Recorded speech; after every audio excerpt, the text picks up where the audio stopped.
Within 8 weeks, Marcus had lost his six-figure job. His wife had filed for divorce, and he'd watched in horror as I transferred the deed to my entire estate to Isabella Rodriguez, a young single mother he'd never met who now owned everything he thought was rightfully his, while I moved into the most luxurious senior living community in California, finally free from the son who'd spent decades making me feel like a burden in my own home. Before we begin, make sure to like and subscribe and tell me in the comments. Have you ever had an adult child treat you like you were an inconvenience in your own home, making you feel guilty for simply existing while they plotted to benefit from your hard work? Share your story below, because today you're going to learn that sometimes the family members who think you're too old and weak to fight back are about to discover they just made the most expensive mistake of their lives. This story is about the moment when I realized that my own son, the child I'd raised as a single mother, put through private school and college, supported through 2 failed businesses, and welcomed back into my home during his divorce, had been systematically working to push me out of my own house while convincing himself and others that he was doing me a favor by managing my affairs. When I discovered that the son I'd sacrificed everything for had been treating my home like his inheritance while I was still very much alive, competent, and legally entitled to live my life on my own terms. My name is Eleanor Catherine Whitman, and at 70 years old, I thought I was living the dream retirement in my beautifully restored 1920s Victorian home in Pacific Heights, San Francisco, a house I'd purchased in 1987 for $340,000 and had spent 35 years transforming into a showcase property now worth $1.2 million. This wasn't just any house. It was a 4-story architectural gem with original hardwood floors, stained glass windows crafted by local artisans, decorative crown molding throughout every room, and a rooftop garden that overlooked the Golden Gate Bridge, representing not just my life's work, but my identity as someone who'd built something meaningful and lasting through sheer determination and careful planning. The house stood as a testament to what was possible when a woman refused to accept limitations imposed by circumstances beyond her control. Every room told a story of gradual improvement and thoughtful investment. The kitchen I'd renovated in 2003 with custom cherry cabinets and granite countertops. The master bathroom I'd expanded in 2010 with a clawfoot tub and heated marble. Floors. The 3rd-floor study I'd converted into a library with floor-to-ceiling bookshelves that housed my collection of medical texts and classic literature. And the rooftop garden where I'd spent countless evening hours tending to heirloom roses and organic vegetables that had provided both beauty and practical sustenance. More importantly, this house represented my independence as a woman who'd raised my son Marcus as a single mother after my husband David died in a construction accident when Marcus was only 8 years old. For 37 years, I'd been both mother and father, working double shifts as a registered nurse at UCSF Medical Center while attending night school to earn my bachelor's degree in nursing administration, eventually becoming the head of surgical services and building the kind of career that had provided security, respect, and substantial financial resources in one of the most demanding professions in healthcare. My nursing career hadn't been just a job. It had been a calling that had defined my identity and shaped my understanding of human nature in ways that would serve me well in the battle that was coming. Starting as a floor nurse in the cardiac intensive care unit, I'd learned to make split-second decisions under extreme pressure, to read people's motivations accurately, and to recognize when someone was trying to manipulate or deceive me for their own benefit. Throughout the 1980s and 1990s, I'd worked my way up through the nursing hierarchy at UCSF, one of the most prestigious medical centers on the West Coast.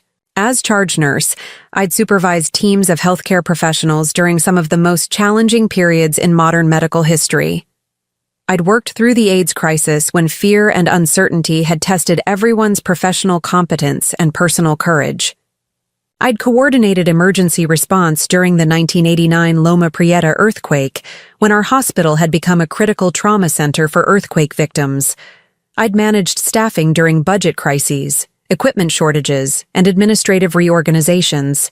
that had required diplomatic skill and strategic thinking.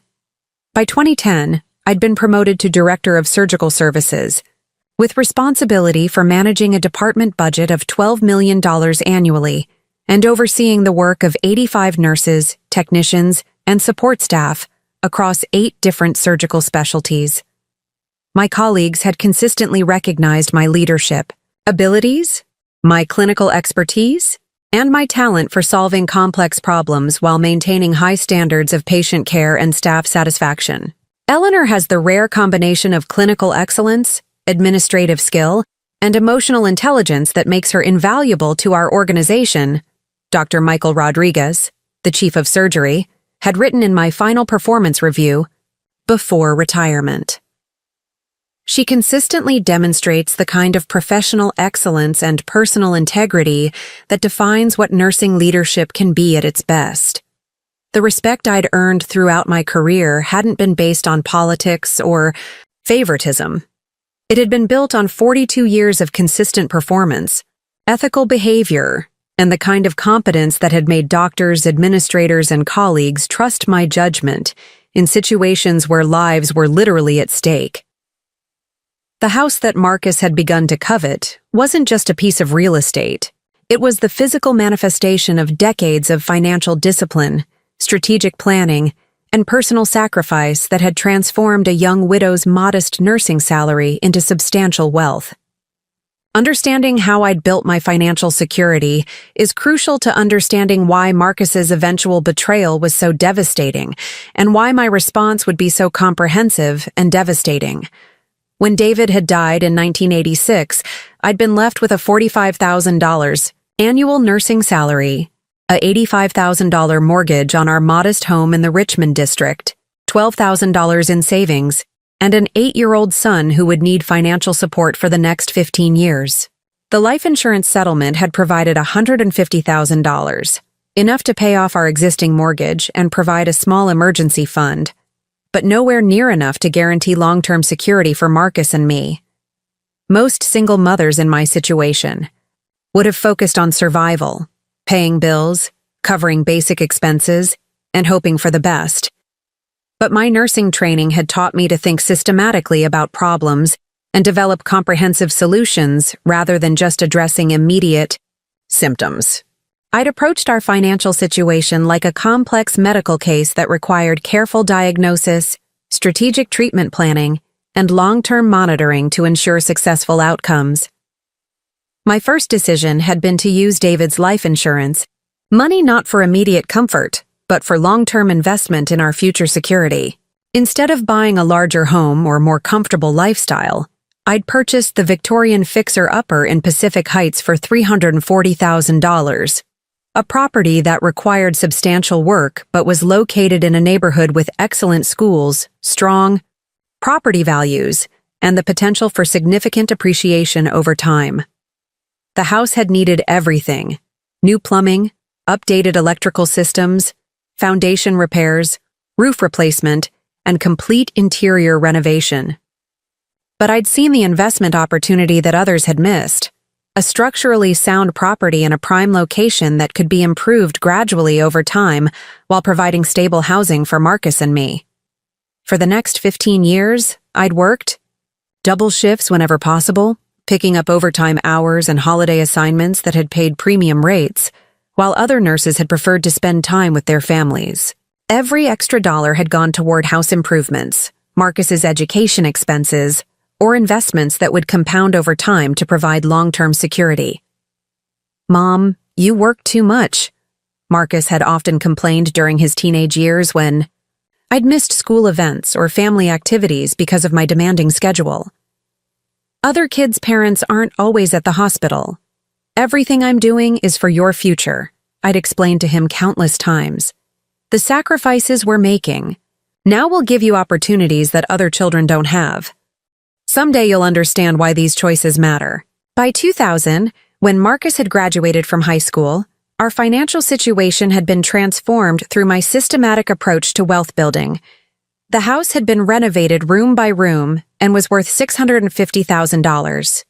I'd maximized my contributions to the hospital's 403B retirement plan and had built an additional investment portfolio worth $180,000 through consistent monthly contributions to index funds and blue-chip stocks. More importantly, I'd saved $120,000 specifically for Marcus's college education, money that would allow him to attend UC Berkeley without student loans while living in a nice apartment and focusing on his studies rather than working part-time jobs to cover expenses.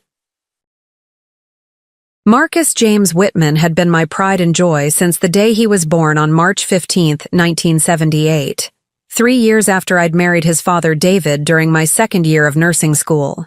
David had been a union electrician with steady work and a gentle personality that had made him a wonderful husband and devoted father, spending his evenings helping Marcus with homework and his weekends teaching him practical skills like woodworking, bicycle repair, and basic electrical work. When David had died in that construction accident, 8-year-old Marcus had lost not just his father, but his primary male role model and the stable family structure that had provided security and normalcy. During his early childhood, the grief had been devastating for both of us, but I'd been determined to ensure that Marcus's future opportunities wouldn't be limited by his father's absence. Becoming a single mother at 28 had been the most challenging experience of my life, but it had also revealed strengths I'd never known I possessed. Balancing full-time work with single parenthood while pursuing my bachelor's degree had required a level of organization, determination, and sacrifice that had shaped every aspect of our family life for the next 17 years. "Mom, you're like a superhero," 8-year-old Marcus had told me one evening when I'd arrived home from a particularly difficult shift at the hospital, still needing to help him with homework and prepare dinner. "You can do anything." That child's faith in my capabilities had motivated me through every challenge we'd faced together. Financial stress when money was tight, academic pressure when Marcus had struggled with certain subjects, social difficulties when he'd felt different from classmates who had two-parent families, and emotional challenges when he'd grieved for the father he'd lost too early. But as Marcus had grown older, his appreciation for my sacrifices had gradually transformed into expectations. That seemed to increase rather than diminish as our financial situation had improved. The child who'd once marveled at my ability to manage everything had become a teenager who'd taken my competence for granted while becoming increasingly demanding about the lifestyle he'd believed he deserved. I'd poured everything I had into ensuring Marcus had every possible opportunity for success. Private tutoring when he'd needed academic support, summer enrichment programs at Stanford and UC Berkeley that had cost thousands of dollars, music lessons for piano and guitar that had continued even when he'd lost interest, participation in youth soccer leagues that had required expensive equipment and travel to tournaments, and eventually, full financial support for his college education, including not just tuition, but also a generous monthly allowance that had allowed him to live comfortably without working. "Mrs. Whitman, Marcus is incredibly fortunate to have such dedicated support," his high school guidance counselor had told me during our college planning meetings. "The opportunities you've provided have prepared him for success at the most competitive universities. His academic record, extracurricular activities, and standardized test scores reflect the kind of comprehensive preparation that only comes from substantial family investment." Throughout high school, Marcus had excelled academically while building an impressive resume of activities that had positioned him for admission to top universities. He'd maintained a 3.8 GPA in honors and AP courses, had been captain of the debate team, editor of the school newspaper, and president of the computer science club. His college application essay had been about the importance of perseverance and the role that his mother's example had played in shaping his understanding of hard work and determination. "My mother taught me that success comes from consistent effort and never accepting limitations imposed by circumstances beyond your control," he'd written. "She showed me that one person's dedication and planning can overcome almost any obstacle and create opportunities that seemed impossible." I'd been so proud of that essay, so convinced that David and I had succeeded in raising a son who understood and embraced the values that had guided our family through every challenge. Marcus had been accepted to UC Berkeley's engineering program with a partial merit scholarship, and I'd eagerly provided the additional financial support needed to make his education possible without any student debt. Marcus's college years at UC Berkeley had been marked by academic excellence and social success, but they'd also been the period when I'd first noticed subtle changes in his attitude toward money, family obligations, and his expectations for his future lifestyle. The grateful, hard-working teenager I'd raised had gradually transformed into a young man who'd seemed to view financial support as an entitlement rather than a privilege that required appreciation and responsibility. During his freshman year, Marcus had lived in the residence halls and had seemed to appreciate the college experience I'd made possible for him. His phone calls home had been filled with enthusiasm about his courses, his professors, and the friendships he'd been developing with other engineering students. He'd maintained excellent grades while participating in study groups, engineering, competitions, and social activities that had enriched his college experience. "Mom, Berkeley is everything I hoped it would be," Marcus had told me during one of our weekly phone conversations. "The professors are incredible. The facilities are state-of-the-art, and I'm learning so much. Thank you for making this possible for me." But by his sophomore year, when Marcus had moved into an expensive apartment near campus with 3 roommates, his conversations had begun focusing more on lifestyle complaints and requests for additional financial support rather than gratitude for the opportunities I'd already provided. "Mom, the meal plan food is terrible, and eating out is really expensive," Marcus had complained during one phone call. "Could you increase my monthly allowance so I can buy better groceries and eat at decent restaurants occasionally? Mom, all my friends have cars, and it's really inconvenient to depend on public transportation for everything," he'd said during another conversation. "I found a used Honda that I could buy for $8,000. Could you help me with that? Mom, I need a better computer for my engineering coursework, and the campus computer labs are always crowded," he'd explained when requesting money for a $2,500 laptop that had far exceeded the capabilities required for his academic work. Each request had seemed reasonable in isolation, and I generally agreed to provide the additional support because I'd wanted Marcus to focus on his studies rather than worrying about financial constraints. But looking back now, I can see that my willingness to meet his increasing demands had established a pattern of entitlement that would eventually metastasize into the belief that my resources existed primarily for his benefit. "Eleanor, you're incredibly generous with Marcus," my friend and fellow nurse Patricia Chen had observed during one of our coffee meetings when I'd mentioned the latest financial request. "But I hope you're teaching him to appreciate what you're providing. Some children who receive too much support without earning it can develop unrealistic expectations about money and family obligations." At the time, I'd dismissed Patricia's concerns as overly cautious. Marcus was earning excellent grades, staying out of trouble, and seemed to be developing the kind of professional skills that would lead to career success and financial independence. The temporary support I was providing during his college years had seemed like a worthwhile investment in his future capabilities and earning potential. By his senior year, Marcus had been earning a 3.9 GPA in computer science, with a minor in business administration, had completed competitive internships with tech companies in Silicon Valley, and had received multiple job offers from prestigious firms before graduation. His academic and professional achievements had validated my investment in his education while demonstrating that he'd developed the technical skills and work ethic that would serve him well throughout his career.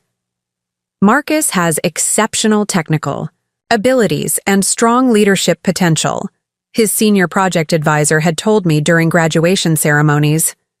His combination of programming skills, analytical thinking, and communication abilities will make him very successful in the technology industry. You should be incredibly proud of what you've accomplished in raising such a capable young man. After graduation, Marcus had quickly landed a position as a software engineer with Pinnacle Technologies, a mid-sized firm that specialized in developing enterprise software solutions for financial services companies. His starting salary had been $75,000. excellent for a new graduate, and he'd seemed excited about beginning his professional career and achieving the financial independence that would allow him to build his own life. For the first few years, Marcus had appeared to be thriving professionally and personally. He'd received regular promotions and salary increases, had developed expertise in emerging technologies that had made him valuable to his employers, and had seemed to be building the foundation for long-term career success. He'd rented a nice apartment in Soma, had purchased a reliable car, and had established a social life with other young professionals who shared his interests in technology and outdoor activities. "Of course you can stay here," I'd told him immediately. "Family helps family during difficult times. You can take as long as you need to get back on your feet, and we'll work out a fair rental arrangement that helps you save money while covering my expenses." At the time, the arrangement had seemed like a perfect solution for both of us.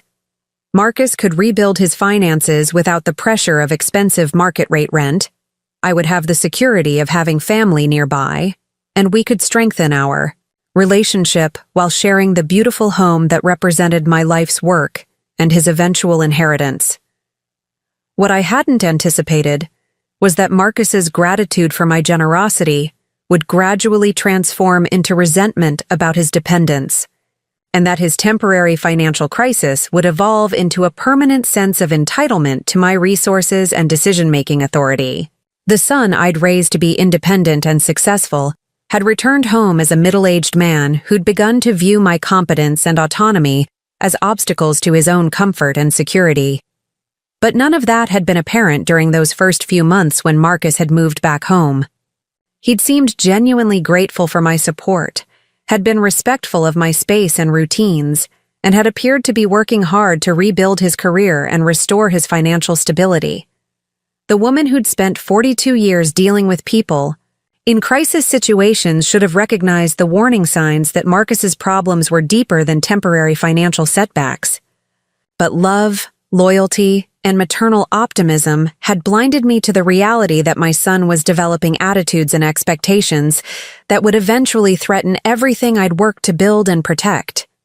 Sometimes the people you help the most become the ones who resent you for being strong enough not to need their help in return. Marcus was about to discover that the 70-year-old mother he'd begun to see as a burden was actually someone with the intelligence, resources, and determination to teach him exactly what happens when you mistake generosity for weakness. For the first 6 months after Marcus moved into my basement apartment in January 2020, our living arrangement had seemed like the perfect solution for both of our needs. Marcus appeared genuinely grateful for the opportunity to rebuild his finances in a comfortable, supportive environment, while I enjoyed having family nearby and felt good about providing meaningful help during his time of crisis. Marcus had been paying me $800 per month in rent, well below the $2,200 that a comparable apartment would have cost in our Pacific Heights neighborhood, while also contributing to utilities and helping with household maintenance tasks that had become more challenging for me to manage alone. The financial arrangement had been fair and sustainable, allowing Marcus to save approximately $1,400 monthly toward paying down his divorce-related debt while providing me with modest income and valuable assistance. "Mom, I can't tell you how much this arrangement means to me," Marcus had said during one of our early conversations about the living situation. "Having a safe, comfortable place to rebuild my life while staying connected to family has made all the difference in my recovery from the divorce. You're giving me exactly what I need to get back on my feet." During those early months, Marcus had seemed like the son I'd always been proud of. Respectful, helpful, and focused on rebuilding his life through hard work and responsible financial management. He'd maintained excellent performance at his new job as a senior project manager with Innovate Solutions, a growing software company that specialized in cloud-based business applications for healthcare organizations. Marcus's technical expertise and leadership abilities had quickly been recognized by his new employer, and he'd received praise from supervisors and colleagues who'd appreciated his ability to manage complex projects while mentoring junior developers. His starting salary had been $145,000 annually, a significant increase from his previous position. and he'd seemed optimistic about his career prospects and financial recovery. "Work is going incredibly well," Marcus had told me during one of our regular evening conversations on my rooftop garden, where we'd often shared dinner while watching the sunset over the Golden Gate Bridge. "My supervisor says I'm exceeding expectations, and there's already talk about promotion opportunities. I feel like I'm finally back on track professionally." The basement apartment had been beautifully appointed with furniture from Marcus and Jennifer's former home, artwork that reflected his sophisticated taste, and technology that supported both his work-from-home days and his personal interests in gaming and entertainment. The space had felt like a genuine home rather than temporary housing, and Marcus had seemed to take pride in maintaining it well while respecting the boundaries that preserved my privacy and independence. Our daily routines had developed naturally and comfortably. Marcus typically left for work around 7:30 a.m., while I enjoyed my morning coffee and planned my day's activities. Evenings often included shared meals when our schedules permitted, conversations about our respective work and interests, and occasional movie nights when we'd both felt like relaxing together. It's so nice to have meaningful conversations with someone who understands both professional challenges and family relationships, I told my friend Patricia during one of our weekly coffee meetings. Marcus has matured so much through his difficulties, and I feel like we're developing an adult friendship alongside our mother-son relationship. The arrangement had also provided practical benefits that had enhanced both our lives. Marcus had helped with household tasks that had become more difficult for me to manage alone, changing light bulbs in high fixtures, moving heavy furniture, for cleaning, maintaining the rooftop garden during winter months, and handling minor repairs that would have required expensive contractor visits. In return, I'd provided home-cooked meals that had been far superior to anything Marcus could have afforded in restaurants, laundry services that had saved him time and money, and the kind of domestic comfort that had supported his professional focus and emotional recovery from his divorce. "Your son is so fortunate to have such a supportive family relationship," Dr. Rachel Morrison, my primary care physician, had observed during one of my routine appointments when I'd mentioned our living arrangement. "Many people your age struggle with loneliness and isolation, while many people his age struggle with housing costs and family disconnection. You've created a situation that benefits everyone involved." But what I hadn't recognized during those pleasant early months was that Marcus's gratitude was gradually being replaced by expectations, and that his temporary financial dependence was fostering resentment rather than motivation to achieve independence. The man who'd initially appreciated my generosity was slowly beginning to view my resources and decision-making authority as obstacles to his own comfort and convenience. The transformation in Marcus's attitude toward our living arrangement had been so gradual that I'd initially attributed small changes in his behavior to normal adjustments and temporary stress, rather than fundamental shifts in his character and priorities. Looking back now, I can see that the warning signs had been present much earlier than I'd recognized, but love and maternal optimism had made me explain away behaviors that should have concerned me. The first indication that something was changing had been Marcus's increasing commentary about my daily routines and household management decisions. Comments that had initially seemed like casual observations had gradually become more frequent and more critical, suggesting that he'd been developing opinions about how I should be living my life in my own home. "Mom, don't you think you're working too hard in the garden?" Marcus had asked one Saturday morning when he'd found me tending to my rooftop vegetable beds. "You're 70 years old. Maybe it's time to hire someone to handle the more physical aspects of gardening. These are my therapeutic supplements, but they're probably too expensive," he'd commented when he'd noticed my monthly order from the vitamin company I'd used for years.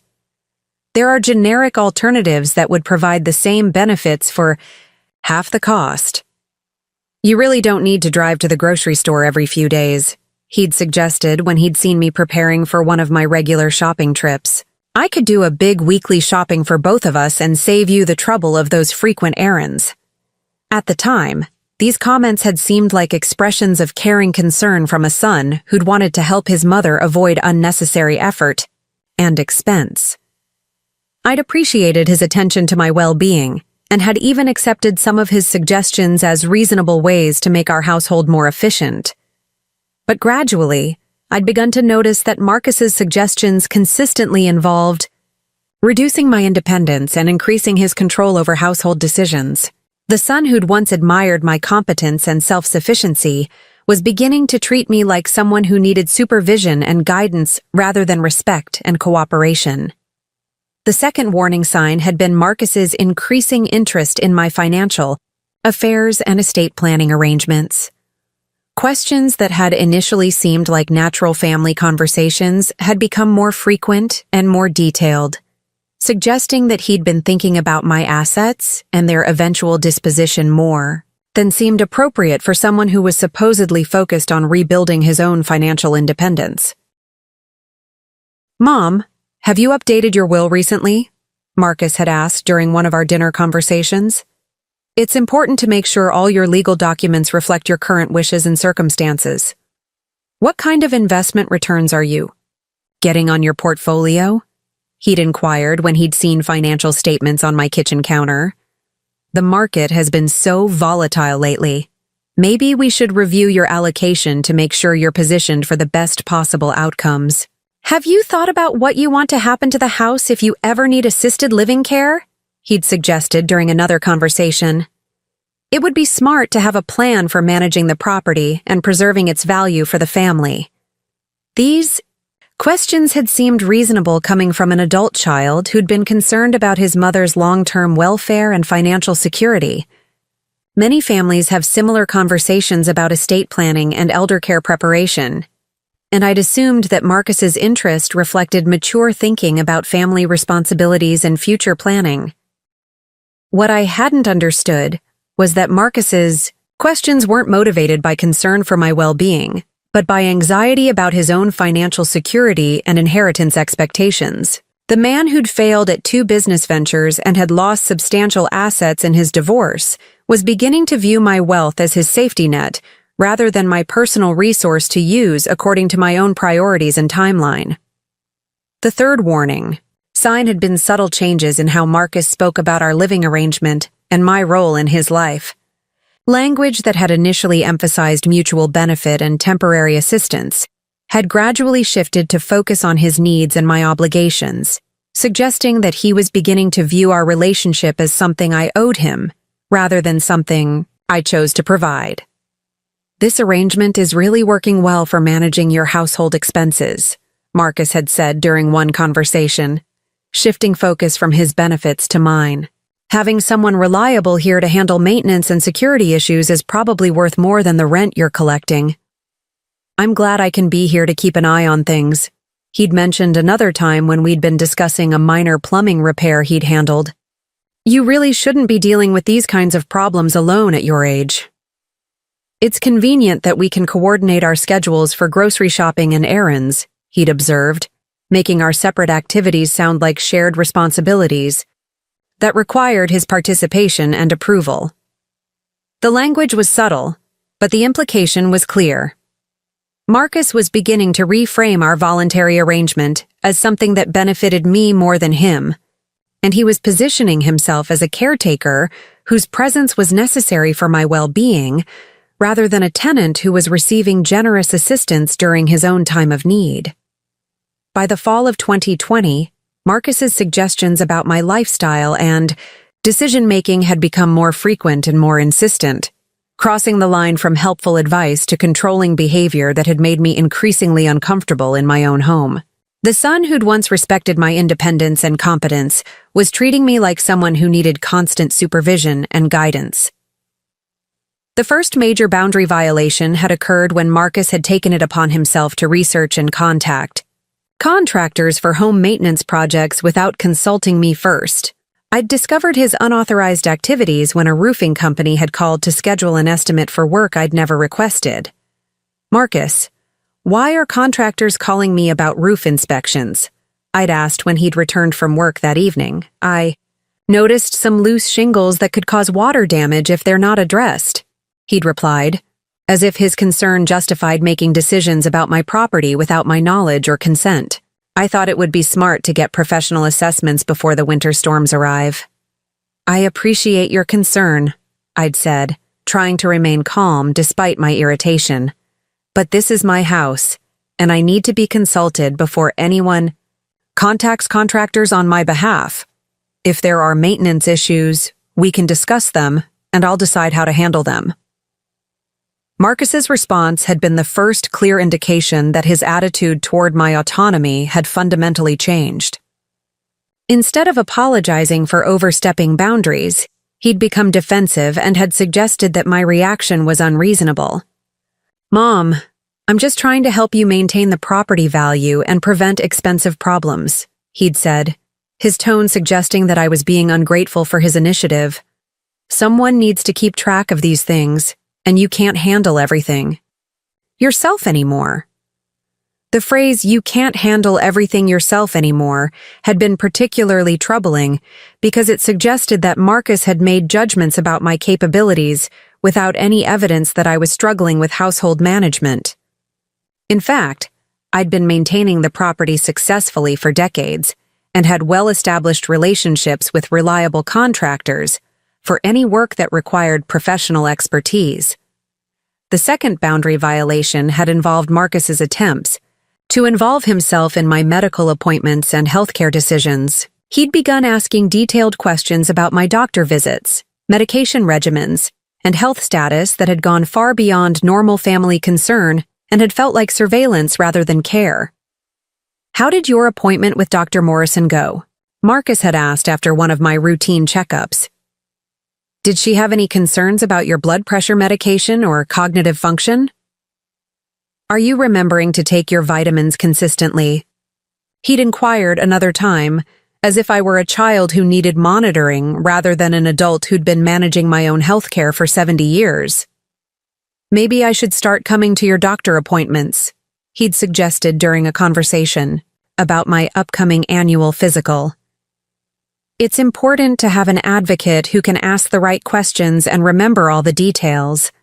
These suggestions had been particularly offensive because they'd implied that I was no longer capable of managing my own healthcare relationships or understanding medical information. As a retired nurse with 4 decades of healthcare experience, I was far more qualified to navigate medical systems and understand treatment options than Marcus was, and his patronizing attitude had been both insulting and concerning.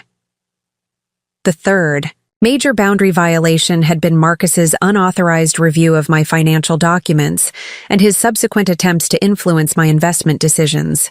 I'd discovered that he'd been looking through my financial statements when he'd made specific comments about investment performance and account balances that he couldn't have known without accessing my private paperwork. "Mom, I noticed that your portfolio has been pretty conservative lately," Marcus had said during dinner one evening. "You might be missing opportunities for better returns with some of the tech stocks I've been following. Maybe we should schedule a meeting with your financial advisor to discuss some adjustments." "How do you know about my portfolio allocation?" I'd asked, realizing that he must have been examining documents that I'd never shared with him. "I just happened to see some statements on your desk when I was upstairs," he'd replied, as if casual snooping through my private financial information was perfectly acceptable. "I wasn't trying to pry, but I care about your financial security, and I want to make sure you're getting the best possible advice." The violation of my privacy had been bad enough, but Marcus's assumption that he should have input into my investment decisions had been even more troubling. I'd been managing my finances successfully for decades, had built substantial wealth through careful planning and professional guidance, and had no need for advice from someone who'd lost money on failed business ventures and had accumulated substantial debt through poor decision-making. "Marcus, my financial affairs are private, and I don't need your input on investment decisions," I'd said firmly. "I have excellent professional advisors, and I'm completely capable of managing my own portfolio. Please don't look through my personal documents again." Instead of apologizing for violating my privacy, Marcus had become defensive and had suggested that family members should be transparent about financial matters to ensure proper planning and coordination. I'm just trying to make sure you're protected and that the family wealth is being managed properly, he'd said, revealing his assumption that my assets were family wealth rather than my personal property to manage according to my own judgment and priorities. As Marcus's attempts to control my daily activities and decision-making had become more obvious and intrusive, I'd begun to notice that he was also systematically working to limit my social connections and independent activities. The isolation campaign had been subtle at first, but had gradually become more aggressive, as Marcus had apparently realized that my friendships and outside activities provided perspective that might help me recognize his manipulative behavior. The first aspect of the isolation campaign had involved Marcus's increasing criticism of my longtime friendships and his suggestions that my social activities were becoming burdensome or inappropriate for someone my age. Comments that had initially seemed like casual observations had become more frequent and more negative, suggesting that he was trying to undermine my confidence in relationships that had been important sources of support and enjoyment. Your friend Patricia seems to have a lot of opinions about other people's family situations, Marcus had said after one of my coffee meetings with my former nursing colleague. I hope she's not filling your head with unnecessary concerns about our living arrangement. Do you really need to go to book club every week? He'd asked when he'd seen me preparing for one of my regular literary discussions. It seems like a lot of effort for something that's basically just social gossip. Maybe you should limit your volunteer activities at the literacy center, he'd suggested when I'd mentioned my tutoring schedule. You're doing too much for other people when you should be focusing on your own needs and family relationships. These comments had been particularly hurtful because they'd attacked activities and relationships that had been central to my identity and happiness during retirement. My friendships with other healthcare professionals, my participation in intellectual discussions through book clubs, and my volunteer work with adult literacy programs had provided meaning, purpose, and social connection that had enriched my life and kept me engaged with my community.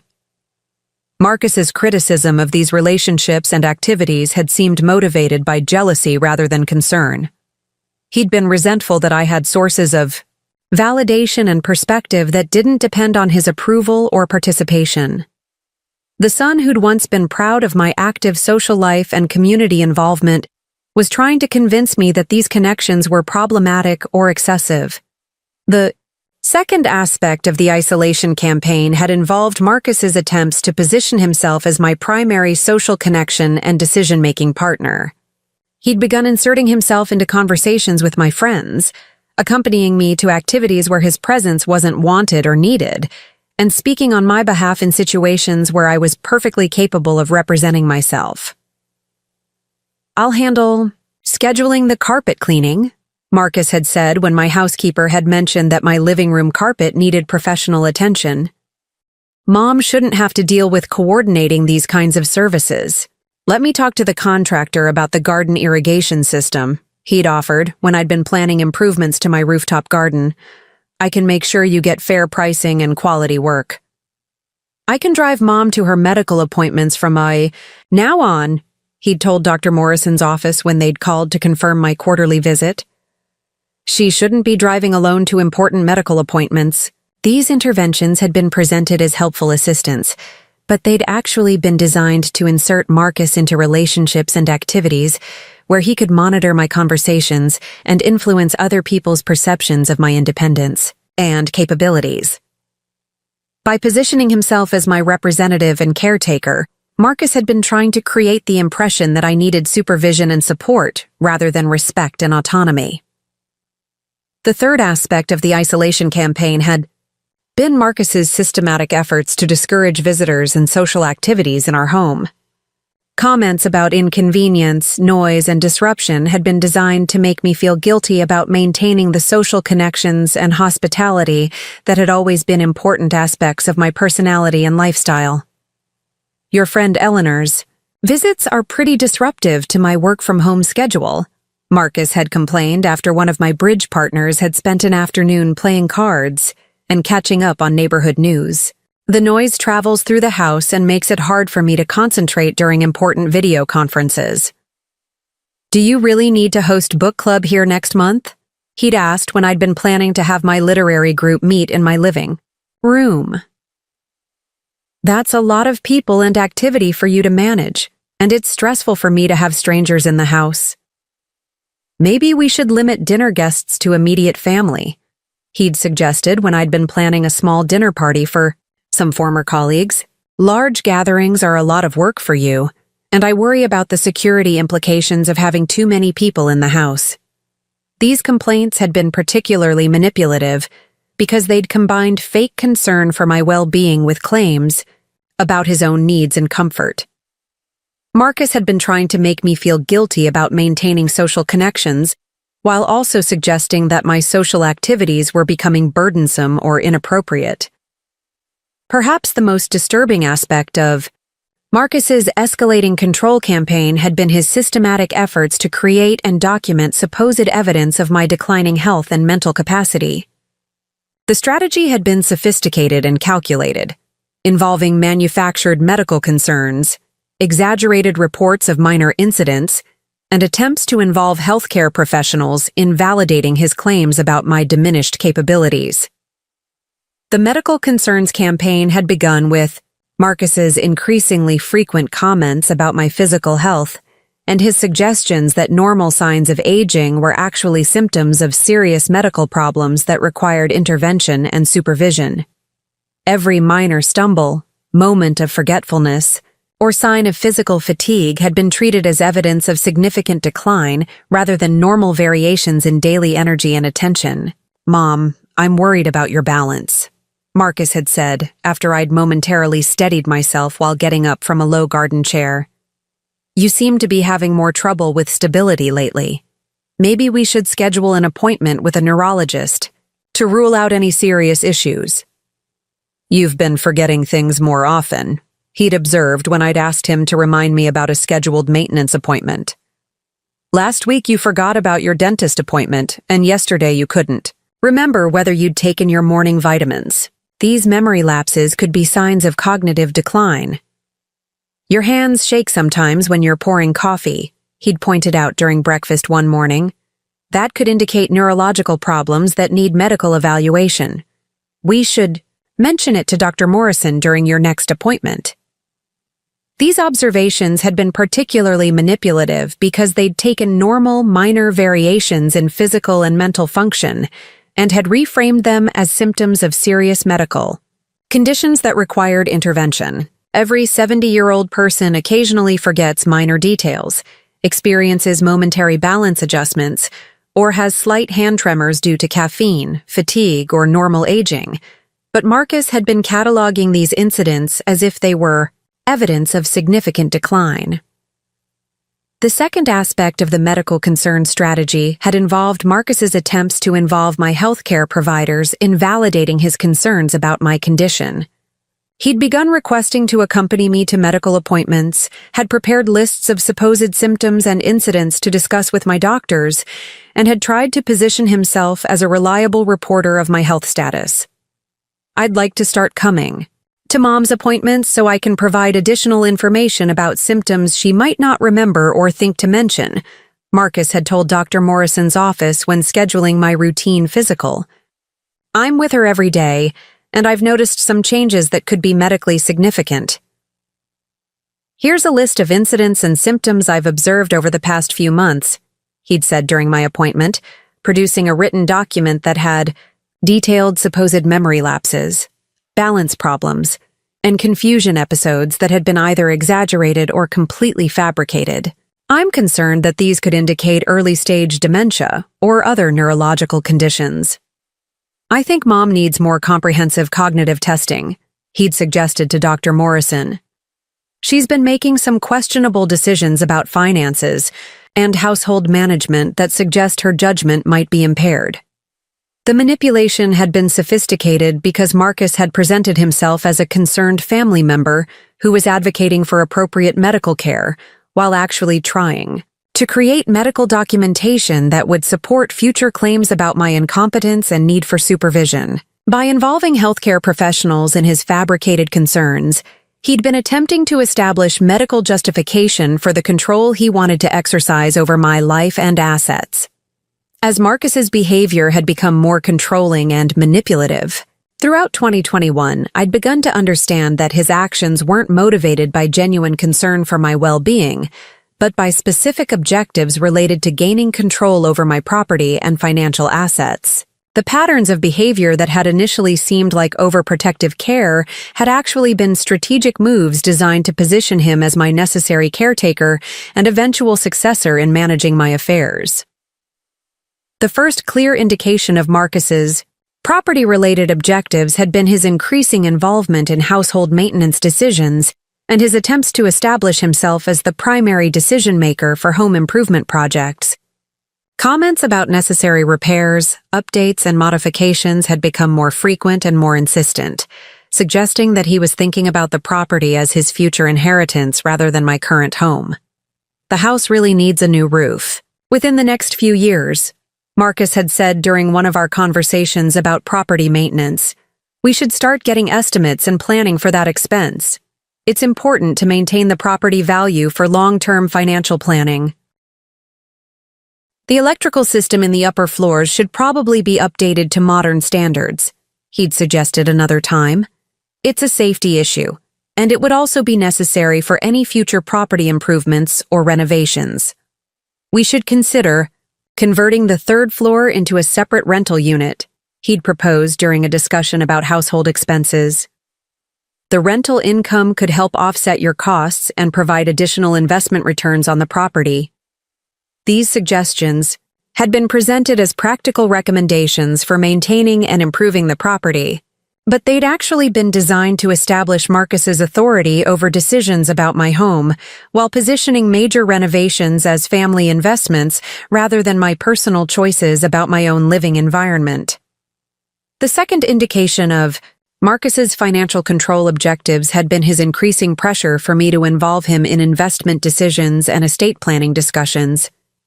His suggestions about portfolio management, financial advisor meetings, and legal document updates had become more frequent and more specific, revealing that he'd been developing detailed ideas about how my assets should be managed and eventually distributed. Your current investment allocation is too conservative for someone with your longevity and family obligations, Marcus had said during one of our financial discussions. You should be thinking about maximizing returns to ensure there's sufficient wealth for the next generation. We need to update your will and power of attorney documents to reflect current circumstances, he'd suggested during another conversation. Your existing documents are outdated, and they don't address the complexity of your current financial situation. I should be designated as your backup decision-maker for financial and medical matters, he'd proposed during a discussion about emergency planning. As your closest family member and the person most familiar with your situation, I'm the logical choice to handle these responsibilities if they become necessary.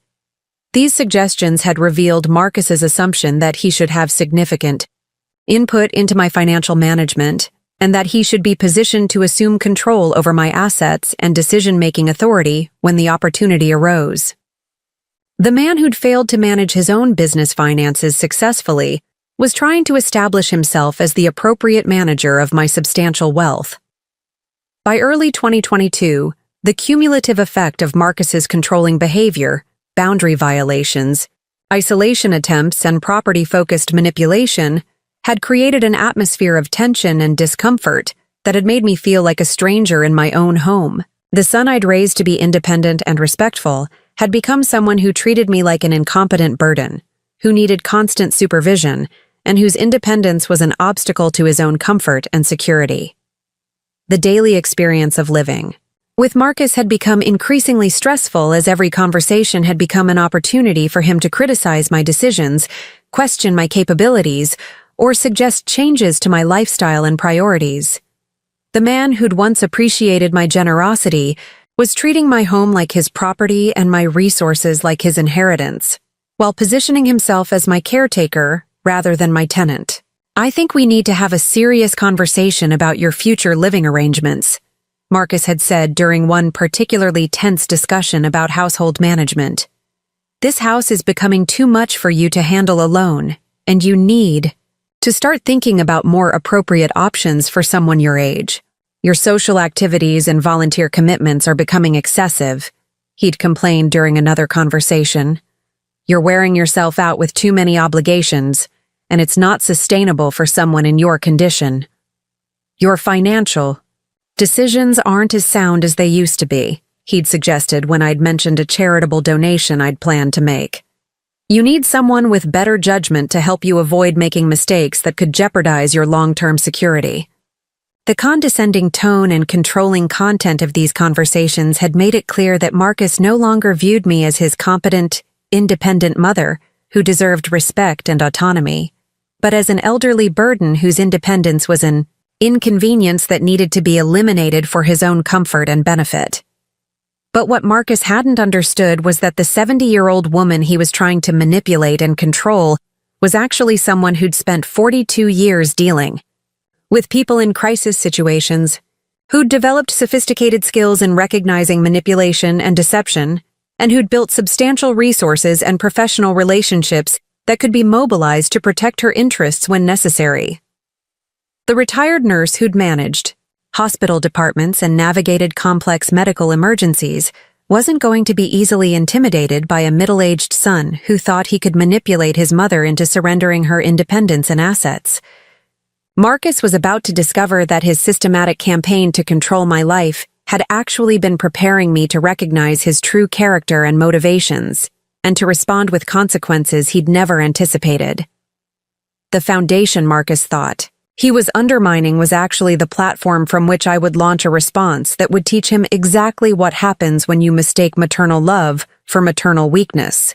The woman he dismissed as a declining burden was about to demonstrate that experience, intelligence, and financial resources could be very effective weapons when deployed by someone who'd finally realized they were under attack. Sometimes people who think they're gradually gaining control over your life are actually giving you time to understand their true character and prepare an appropriate response. Marcus had been so focused on positioning himself as my necessary caretaker that he'd forgotten I was still the same person who'd built a successful career, accumulated substantial wealth, and raised him to be the kind of man he'd apparently decided not to become. The breaking point was approaching, and when it arrived, Marcus was going to learn that some people fight back with consequences that last a lifetime. By March 2022, Marcus's interest in my financial affairs had evolved from occasional suggestions to systematic surveillance and increasingly aggressive attempts to insert himself into every aspect of my economic decision-making. What had initially seemed like a son's natural concern for his mother's financial security had become a comprehensive campaign to establish his authority over my assets, while documenting supposed evidence of my diminished capacity to manage my own affairs. The transformation had been gradual but unmistakable. Marcus had progressed from asking general questions about my portfolio performance to demanding detailed explanations of specific investment decisions, from suggesting occasional meetings with my financial advisor to insisting that he should be included in all financial planning discussions, and from making casual comments about estate planning to preparing detailed proposals for how my assets should be restructured and managed. Mom, I've been thinking about your investment strategy, and I really think we need to schedule a comprehensive review with your financial advisor, Marcus had said during breakfast one Tuesday morning, his tone suggesting that this was a decision he'd already made rather than a suggestion he was offering. Your current allocation is way too conservative for someone with your longevity expectations and family obligations. I've researched some alternative investment opportunities that could significantly improve your returns, he'd continued, producing a folder of printed materials about high-yield investment programs that had looked suspiciously similar to the risky ventures that had cost him money during his failed business attempts. These private equity funds and cryptocurrency investments could double your portfolio value within 3 to 5 years. The suggestion that I should move my carefully managed, conservative investment portfolio into speculative ventures had been particularly alarming because it had revealed Marcus's fundamental misunderstanding of appropriate financial management for someone in my situation. As a 70-year-old retiree with substantial assets, my investment priority should have been capital preservation and steady income rather than aggressive growth strategies that could jeopardize my financial security. Marcus, I've been managing my investments successfully for decades, and I have excellent professional advisors who understand my goals and risk tolerance, I'd replied, trying to keep my voice calm despite my growing irritation with his presumptuous suggestions. I don't need to chase higher returns by taking unnecessary risks with my retirement security. Instead of accepting my response and respecting my financial autonomy, Marcus had become defensive and had suggested that my resistance to his ideas was evidence of the kind of rigid thinking that often affected elderly people who were losing their ability to adapt to changing circumstances. "Mom, you're being way too cautious for someone in your financial position," he'd argued, his tone becoming patronizing in a way that had made me feel like he was speaking to a confused child rather than his accomplished mother. "You have enough wealth to take some calculated risks that could provide much better outcomes for the family. Your current approach is actually harmful to our long-term financial planning." The phrase, "our long-term financial planning," had been particularly troubling because it had revealed Marcus's assumption that my assets were family resources that should be managed according to his priorities rather than my personal property to use according to my own judgment and timeline. The man who'd accumulated substantial debt through poor business decisions was trying to convince me that his financial expertise was superior to the careful planning that had built my wealth over decades. But Marcus's most disturbing financial manipulation had been his systematic efforts to gain access to my banking and investment accounts through a combination of technical surveillance and document theft. I'd first noticed the unauthorized access attempts when my bank had called to verify unusual online login activities from devices I'd never used. "Mrs. Whitman, we're calling to confirm some recent online banking activity that seems inconsistent with your normal patterns," the security representative from Wells Fargo had explained during a phone call that had initially confused me. "Someone has been attempting to access your accounts using correct login credentials, but from devices and locations that don't match your historical activity. I haven't been trying to access my accounts from any unusual devices," I'd replied, immediately realizing that someone else must have obtained my login information. "Can you tell me what kind of access was attempted and when these incidents occurred?" The bank's security investigation had revealed that someone had been systematically attempting to access my checking account, savings account, and investment account using my correct username and password, but from Marcus's laptop and smartphone, during times when I'd been away from the house for medical appointments, social activities, or volunteer work. The revelation that Marcus had been secretly accessing my financial accounts had been devastating, not just because of the privacy violation, but because it had demonstrated the calculated nature of his manipulation campaign. He hadn't been stumbling into boundary violations or making occasional mistakes in judgment. He'd been systematically stealing my personal information and monitoring my financial activities without my knowledge or consent. "Marcus, the bank called me about unauthorized access attempts to my accounts." I'd confronted him that evening when he'd returned from work. "They traced the login attempts to your devices. You've been accessing my banking information without my permission." His response had been even more disturbing than the initial violation. Instead of apologizing or expressing remorse for violating my privacy and trust, Marcus had become defensive and had tried to justify his actions as necessary monitoring to protect me from potential financial mistakes or fraudulent activity. "Mom, I was just checking to make sure everything looked normal," he'd said, as if surveillance of my private financial accounts was a reasonable precaution rather than a serious violation of my autonomy and privacy. With all the scams targeting elderly people, someone needs to be monitoring your accounts for suspicious activity.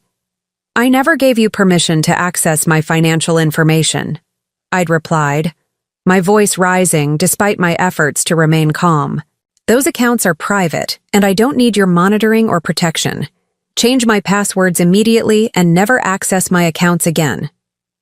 Instead of complying with my clearly stated boundaries, Marcus had escalated his manipulative tactics by suggesting that my anger about his unauthorized access was evidence of the kind of irrational thinking that often indicated cognitive decline in elderly adults.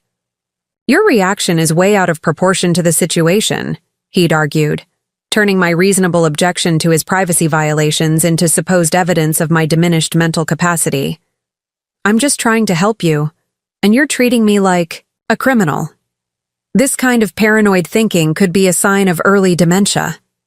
As Marcus's financial surveillance and control attempts had intensified, his efforts to isolate me from outside social connections and independent activities had become increasingly aggressive and systematic. What had begun as subtle criticism of my friendships and social commitments had evolved into a comprehensive campaign designed to eliminate sources of external validation and perspective that might help me recognize the manipulative nature of his behavior. The isolation strategy had multiple components, each designed to gradually reduce my connections to the outside world, while making me increasingly dependent on Marcus for social interaction, practical assistance, and emotional support. By systematically undermining my confidence in relationships and activities that had been central to my identity and happiness, Marcus had been working to create conditions where his presence and approval would become my primary sources of validation and security. The first aspect of the enhanced isolation campaign had been Marcus's escalating interference with my established social relationships. Phone calls from friends had been interrupted by his complaints about noise and disruption. Planned visits had been discouraged through his suggestions that entertaining guests was becoming too stressful for me to manage. Social activities outside the home had been criticized as unnecessarily risky or inappropriate for someone my age. "Your friend Patricia calls way too often," Marcus had complained after one of my regular phone conversations with my former nursing colleague. "She seems to have a lot of drama in her life, and I don't think her constant problems are good for your stress levels. Do you really need to drive to Eleanor's house for bridge games every week?" he'd asked when I'd been preparing for one of my regular card games with friends. "That's a lot of driving for someone your age, and I worry about your reaction time and night vision. Maybe you should skip book club this month," he'd suggested when I'd been preparing to host my literary discussion group. "You seem tired lately, and hosting events is probably more exhausting than you realize." These interventions had been particularly manipulative because they'd combined fake concern for my well-being with implied criticism of my judgment and capabilities. Marcus had been systematically attempting to convince me that activities I'd enjoyed for years were becoming burdensome or inappropriate, while positioning himself as the caring family member who was protecting me from my own poor decisions. The second aspect of the isolation campaign had been Marcus's attempts to control and monitor my communications with the outside world. He'd begun intercepting my mail, screening my phone calls, and inserting himself into conversations with service providers, healthcare professionals, and community organizations where I'd been involved as a volunteer or participant. "I'll handle scheduling your next medical appointment," Marcus had told Dr. Morrison's office when they'd called to confirm my quarterly visit. "Mom has been having some confusion with dates and times lately, so it's better if family members manage her appointments. Let me talk to the contractor about the garden irrigation repairs," he'd offered when a landscaping company had called about maintenance work I'd requested. "Mom doesn't always understand the technical details of these projects, and I want to make sure she doesn't get taken advantage of. I'll coordinate with the Literacy Center about Mom's volunteer schedule," he'd told the program coordinator when she'd called about my tutoring commitments. "Her health hasn't been great lately, so we need to make sure she's not overcommitting herself." These interventions had been designed to create the impression among my social and professional contacts that I was experiencing cognitive decline and needed family supervision for routine activities. By positioning himself as my necessary representative and caretaker, Marcus had been working to establish a public narrative that would support future claims about my incompetence and need for protective supervision. The third component of the isolation campaign had been Marcus's systematic efforts to undermine my confidence in my own judgment and decision-making abilities. Through constant criticism, contradictory advice, and suggestions that my choices were becoming questionable or harmful, he'd been working to convince me that I needed his guidance and approval for increasingly basic aspects of daily life. You sure you want to wear that outfit to your medical appointment? Marcus had asked one morning when I'd been dressed in clothing I'd considered perfectly appropriate for a routine doctor visit. You might want to choose something more conservative, so Dr. Morrison takes you seriously. I don't think you should drive to the grocery store today, he'd suggested when I'd been preparing for a routine shopping trip. The weather forecast mentions possible afternoon showers, and you shouldn't be driving in potentially dangerous conditions. Maybe you shouldn't make that donation to the literacy center right now, he'd said when I'd been preparing a check for my annual contribution to the organization where I'd volunteered. You should probably wait until we've reviewed your overall financial situation more carefully. These constant suggestions and corrections had been designed to create self-doubt about my capabilities, while positioning Marcus as the source of reliable judgment and appropriate guidance. The cumulative effect had been to make me question decisions I'd been making successfully for decades while becoming increasingly dependent on Marcus's approval and direction. Perhaps the most disturbing escalation in Marcus's manipulation campaign had been his increasingly sophisticated efforts to create medical documentation that would support claims about my cognitive decline and need for protective supervision.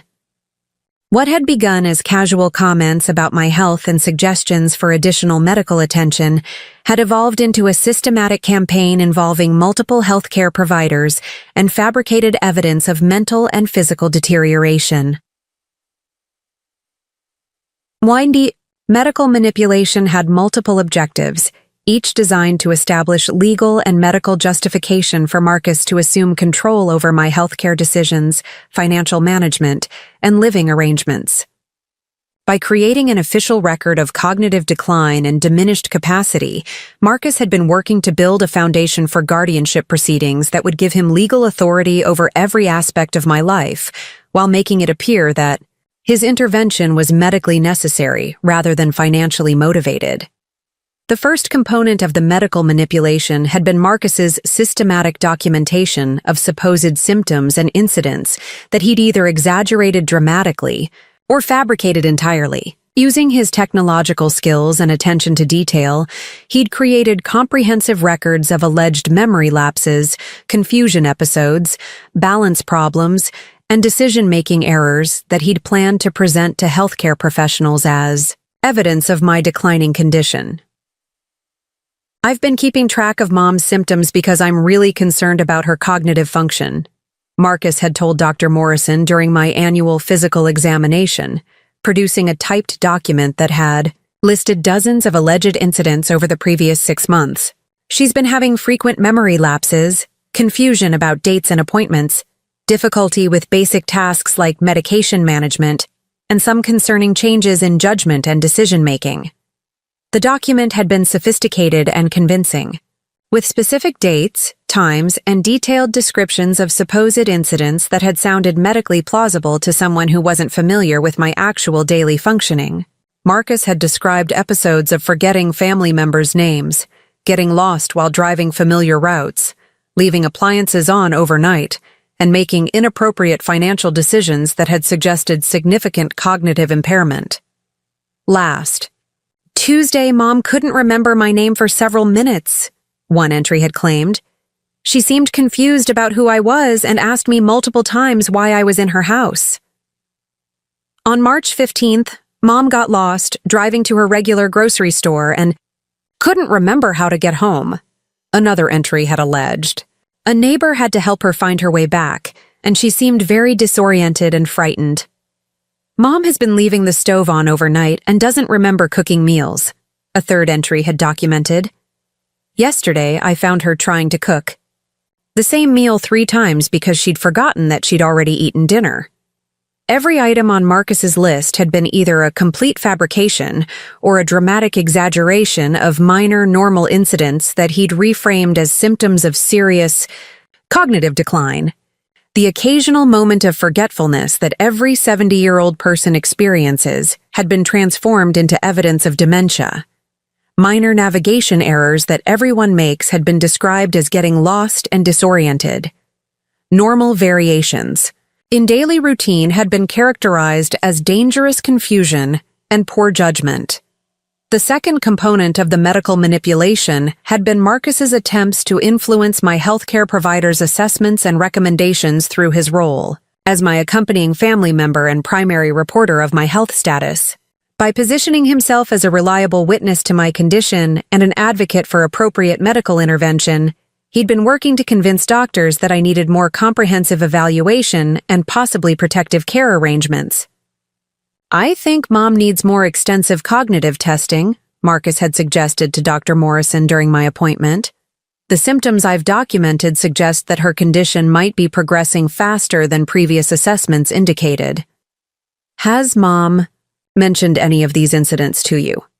he'd asked, implying that my failure to report his fabricated symptoms was evidence of either poor memory or deliberate concealment of my problems. "She doesn't seem to recognize how serious some of these episodes have been. I'm worried about Mom's safety living alone," he'd continued, despite the fact that I wasn't living alone and was demonstrating complete competence in managing my household and personal affairs. "These cognitive changes are affecting her judgment about basic safety issues like cooking, driving, and medication management." The manipulation had been particularly effective because Marcus had presented himself as a concerned family member who was advocating for appropriate medical care, rather than someone who was working to manufacture evidence of my incompetence for his own benefit.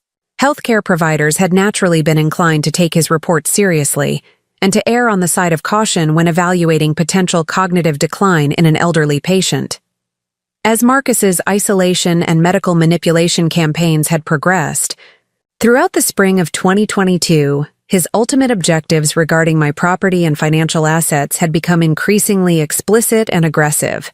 What had initially been presented as helpful suggestions about home maintenance and financial planning had evolved into systematic attempts to establish his control over my house, while positioning major changes as necessary adaptations to my declining capabilities rather than his desire to control valuable assets. The property takeover strategy had been sophisticated and multifaceted, involving legal research, contractor consultations, and financial planning that had revealed the depth of Marcus's preparation for assuming control over my real estate. He'd apparently been developing detailed plans for months, researching legal procedures for property transfers, investigating renovation options that would maximize property value, and identifying potential rental income strategies that would benefit his financial situation. The first indication that Marcus had developed specific plans for my property had been his increasingly frequent meetings with contractors, real estate agents, and legal professionals that he'd initially attempted to conceal from me. I discovered these activities when service providers had begun calling to follow up on consultations and estimates that I'd never requested or authorized. "This is Henderson Roofing calling to confirm your appointment tomorrow for the roof replacement." "Estimate," the contractor had said during a phone call that had immediately confused me. "Your son Marcus scheduled the consultation, but we wanted to verify the appointment time directly with the homeowner."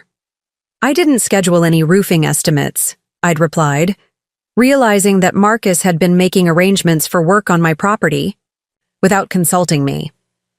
"I need to speak with my son about this before any appointments are scheduled." Similar calls had followed from painting contractors, landscape architects, interior designers, and real estate appraisers, all reporting that Marcus had requested consultations for work or evaluations related to my property. The pattern had revealed that Marcus had been systematically researching property improvements, valuations, and potential modifications without my knowledge or consent. When I'd confronted Marcus about these unauthorized consultations, his response had been revealing and disturbing. Instead of apologizing for overstepping boundaries or seeking permission for future activities, he'd defended his actions as necessary planning for property maintenance and had suggested that my objection to his initiative was evidence of poor judgment and resistance to appropriate home care. "Mom," This house needs significant updates and maintenance that you're not recognizing or addressing, Marcus had argued, his tone implying that I was being negligent about property care rather than appropriately maintaining my home. Someone needs to take responsibility for preserving the property value and ensuring that necessary work gets done. I've been maintaining this property successfully for 35 years, I'd replied, my voice rising despite my efforts to remain calm. I have established relationships with reliable contractors, and I don't need your unauthorized consultations or planning. This is my house, and I'll make decisions about maintenance and improvements. Marcus's response had been the clearest indication yet that he'd been thinking about my property as his future inheritance rather than my current home. Instead of respecting my authority as the homeowner, he'd escalated his argument by suggesting that my property management decisions were affecting his financial interests and future security. Your property decisions impact the entire family, he'd said, revealing his assumption that my house was family property rather than my personal asset to manage according to my own priorities. You're not thinking about property values, tax, implications, or estate planning considerations that affect everyone who will eventually inherit this house. The second component of Marcus's property strategy had been his systematic research into legal procedures for property transfers, guardianship arrangements, and power of attorney provisions that would allow him to assume control over my real estate. I'd discovered this research when I'd found legal documents and online search histories on his laptop computer, which he'd left open in the living room after one of his research sessions. The browser history had revealed extensive searches for topics including elderly parent property transfer, guardianship procedures California, power of attorney real estate authority, and incompetent parent property management. The search terms had made it clear that Marcus had been researching legal mechanisms that would allow him to gain control over my property through claims about my diminished capacity rather than waiting for normal inheritance procedures. The legal documents I'd found had been even more disturbing, including printed articles about conservatorship procedures, downloaded forms for property transfer arrangements, and detailed information about the legal standards for declaring someone incompetent to manage their own affairs. Marcus had been methodically researching the legal framework he would need to bypass my property rights and assume control over my real estate. The culmination of all Marcus's manipulation campaigns had come during what I'd believed was a celebration of my 70th birthday in August 2022. What should have been a joyful family dinner had instead become the setting for the most devastating betrayal I'd ever experienced, revealing the complete scope of Marcus's deception and his ultimate intentions for my future. The dinner had been Marcus's idea, presented as a special celebration to honor my birthday and our successful living arrangement over the past 2.5 years. He'd suggested a nice restaurant in downtown San Francisco, followed by a return to the house for dessert and family conversation. The plan had seemed thoughtful and appropriate, and I'd been looking forward to a pleasant evening with my son. "Mom, I want to make your 70th birthday really special," Marcus had said when proposing the dinner plans. "You've been so generous and supportive during my difficult period, and I want to show you how much I appreciate everything you've done for me. This is a big milestone birthday, and we should celebrate it properly." The restaurant he'd chosen had been elegant and sophisticated, with excellent food and attentive service that had made the early part of the evening enjoyable. Marcus had seemed relaxed and charming, sharing stories about his work, asking about my volunteer activities, and expressing appreciation for our family relationship in ways that had reminded me of the son I'd raised and loved. "I'm so grateful for the stability and support you've provided during my recovery from the divorce," Marcus had said during dinner, his tone seeming genuine and heartfelt. "Living in your beautiful home has given me the foundation I needed to rebuild my career and my confidence. I don't know how I would have managed this transition without your generosity." The conversation had continued pleasantly throughout dinner, with Marcus asking about my retirement activities, my friendships, and my future plans in ways that had seemed like normal family discussion, rather than the surveillance and information. Gathering that I now realize had been his actual purpose. But the atmosphere had changed dramatically when we'd returned to the house for dessert and continued conversation. Marcus had opened a bottle of expensive wine that he'd purchased for the occasion, and we'd settled in the living room with birthday cake and coffee for what I'd expected to be a relaxing conclusion to a lovely evening. "Mom, there are some things we need to discuss about your future," Marcus had begun, his tone shifting from celebratory to serious in a way that had immediately made me uncomfortable. "I've been thinking a lot about your living situation, your health, and your long-term care needs." The transition from birthday celebration to serious family discussion had felt jarring and inappropriate, but I'd assumed that Marcus had legitimate concerns that he'd wanted to address in a private, comfortable setting. Nothing in his behavior during dinner had prepared me for the devastating revelations that were about to unfold. "Your health and cognitive function have been declining more rapidly than you seem to realize," Marcus had continued, producing the folder of fabricated medical documentation that he'd been compiling for months. "I've been documenting incidents and symptoms that suggest you're developing early-stage dementia or other neurological conditions that are affecting your judgment and decision-making abilities." The accusation had been shocking and hurtful, but what had followed had been even more devastating. Marcus had proceeded to outline detailed plans for my future that he'd apparently been developing without my knowledge or input, plans that would have stripped me of my independence, my property, and my autonomy while positioning him as my caretaker and decision-maker. "I've researched several excellent assisted living facilities that specialize in memory care," Marcus had explained, producing brochures and cost information for institutions I'd never heard of and had no interest in considering. "Sunset Manor in Marin County has an excellent reputation and a beautiful setting. You'd have professional care and supervision while I manage your financial affairs and property." The suggestion that I needed institutional care had been insulting and frightening, but Marcus's assumption that he would manage my financial affairs and property had revealed the true motivation behind his months of manipulation and control attempts. He hadn't been concerned about my well-being. He'd been positioning himself to assume control over my assets while making it appear medically justified. "I don't need assisted living care, and I don't need you to manage my affairs," I'd replied, my voice shaking with a combination of anger and disbelief.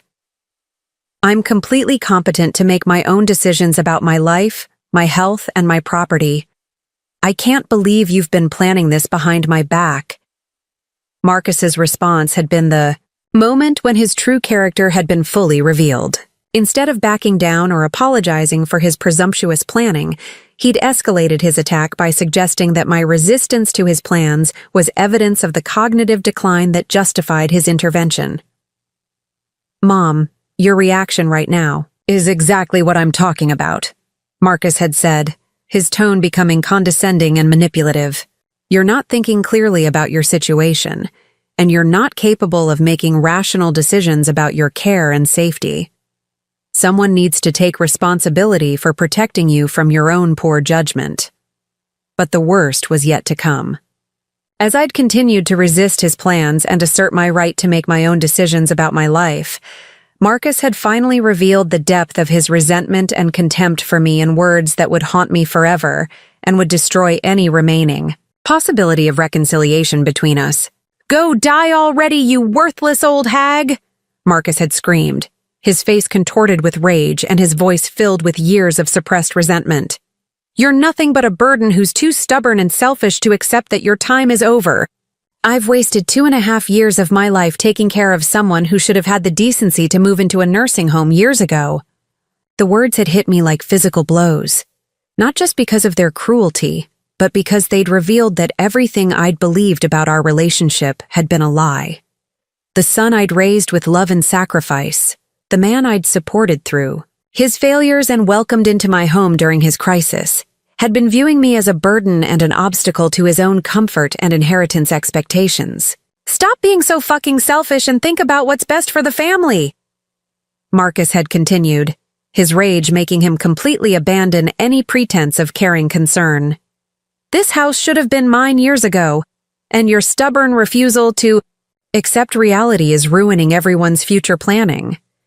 In that moment, standing in my beautiful living room while my son screamed hatred and resentment that had apparently been building for years, I'd finally understood the complete scope of his betrayal and the true nature of the person I'd raised and loved. The man who'd benefited from every sacrifice I'd made had become someone who viewed my independence as an obstacle and my continued existence as an inconvenience to his financial planning. But what Marcus didn't know was that the 70-year-old woman he'd just revealed his true feelings about was someone who'd spent 42 years dealing with people in crisis, who'd developed sophisticated skills in strategic thinking and problem-solving, and who'd built substantial resources and professional relationships that could be mobilized to respond to threats and betrayals. The retired nurse who'd managed complex medical emergencies and hospital department budgets wasn't going to be destroyed by a middle-aged son who thought he could intimidate his mother into surrendering her life and assets. Marcus had just made the biggest mistake of his life, and he was about to discover exactly what happened when you underestimated someone who'd spent decades dealing with people who thought they were smarter and more powerful than everyone else in the room. Sometimes the people who think they've been carefully positioning themselves to control your life have actually been giving you all the information you need to destroy theirs.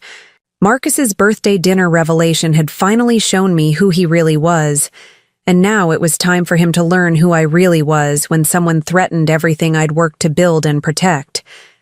The breaking point had been reached, and the consequences were about to begin. The morning after Marcus's devastating birthday dinner outburst, I woke up in my bedroom with a clarity of purpose I hadn't experienced since my nursing days, when a medical emergency required immediate, decisive action to save a patient's life. The shock and heartbreak of discovering my son's true character had been replaced by the cold, analytical thinking that had served me well throughout my career when dealing with people who thought they could manipulate, intimidate, or deceive me. Lying in bed at 5:30 a.m., watching the early morning light filter through the stained glass windows I'd lovingly restored over the years, I realized that Marcus's cruel revelation had actually been a gift. For months, I'd been confused by his changing behavior, hurt by his controlling attitude, and uncertain about how to respond to his boundary violations. But his screamed declaration that I was a worthless old hag who should go die already had finally shown me exactly who he was and what he deserved. The son I'd raised with love and sacrifice had become a predator who viewed my independence as an obstacle and my continued existence as an inconvenience to his inheritance planning. The man I'd supported through his failures and welcomed into my home during his crisis had been systematically working to destroy my autonomy while convincing himself that his manipulation was justified. But what Marcus had fatally miscalculated was the character and capabilities of the woman he'd decided to target. As I made my morning coffee and sat in my kitchen overlooking the Golden Gate Bridge, I began developing a response strategy that would demonstrate exactly what happened when a failed businessman tried to manipulate a woman who'd spent 42 years managing complex situations and difficult people. The retired nurse who'd handled medical emergencies, managed million-dollar budgets, and supervised teams of healthcare professionals was about to teach Marcus the most expensive lesson of his life about respect, consequences, and the difference between maternal love and maternal weakness. But my response wouldn't be emotional or reactive. It would be systematic, comprehensive, and completely devastating, designed to ensure that Marcus faced appropriate consequences for his betrayal while protecting me from any future attempts at manipulation or control.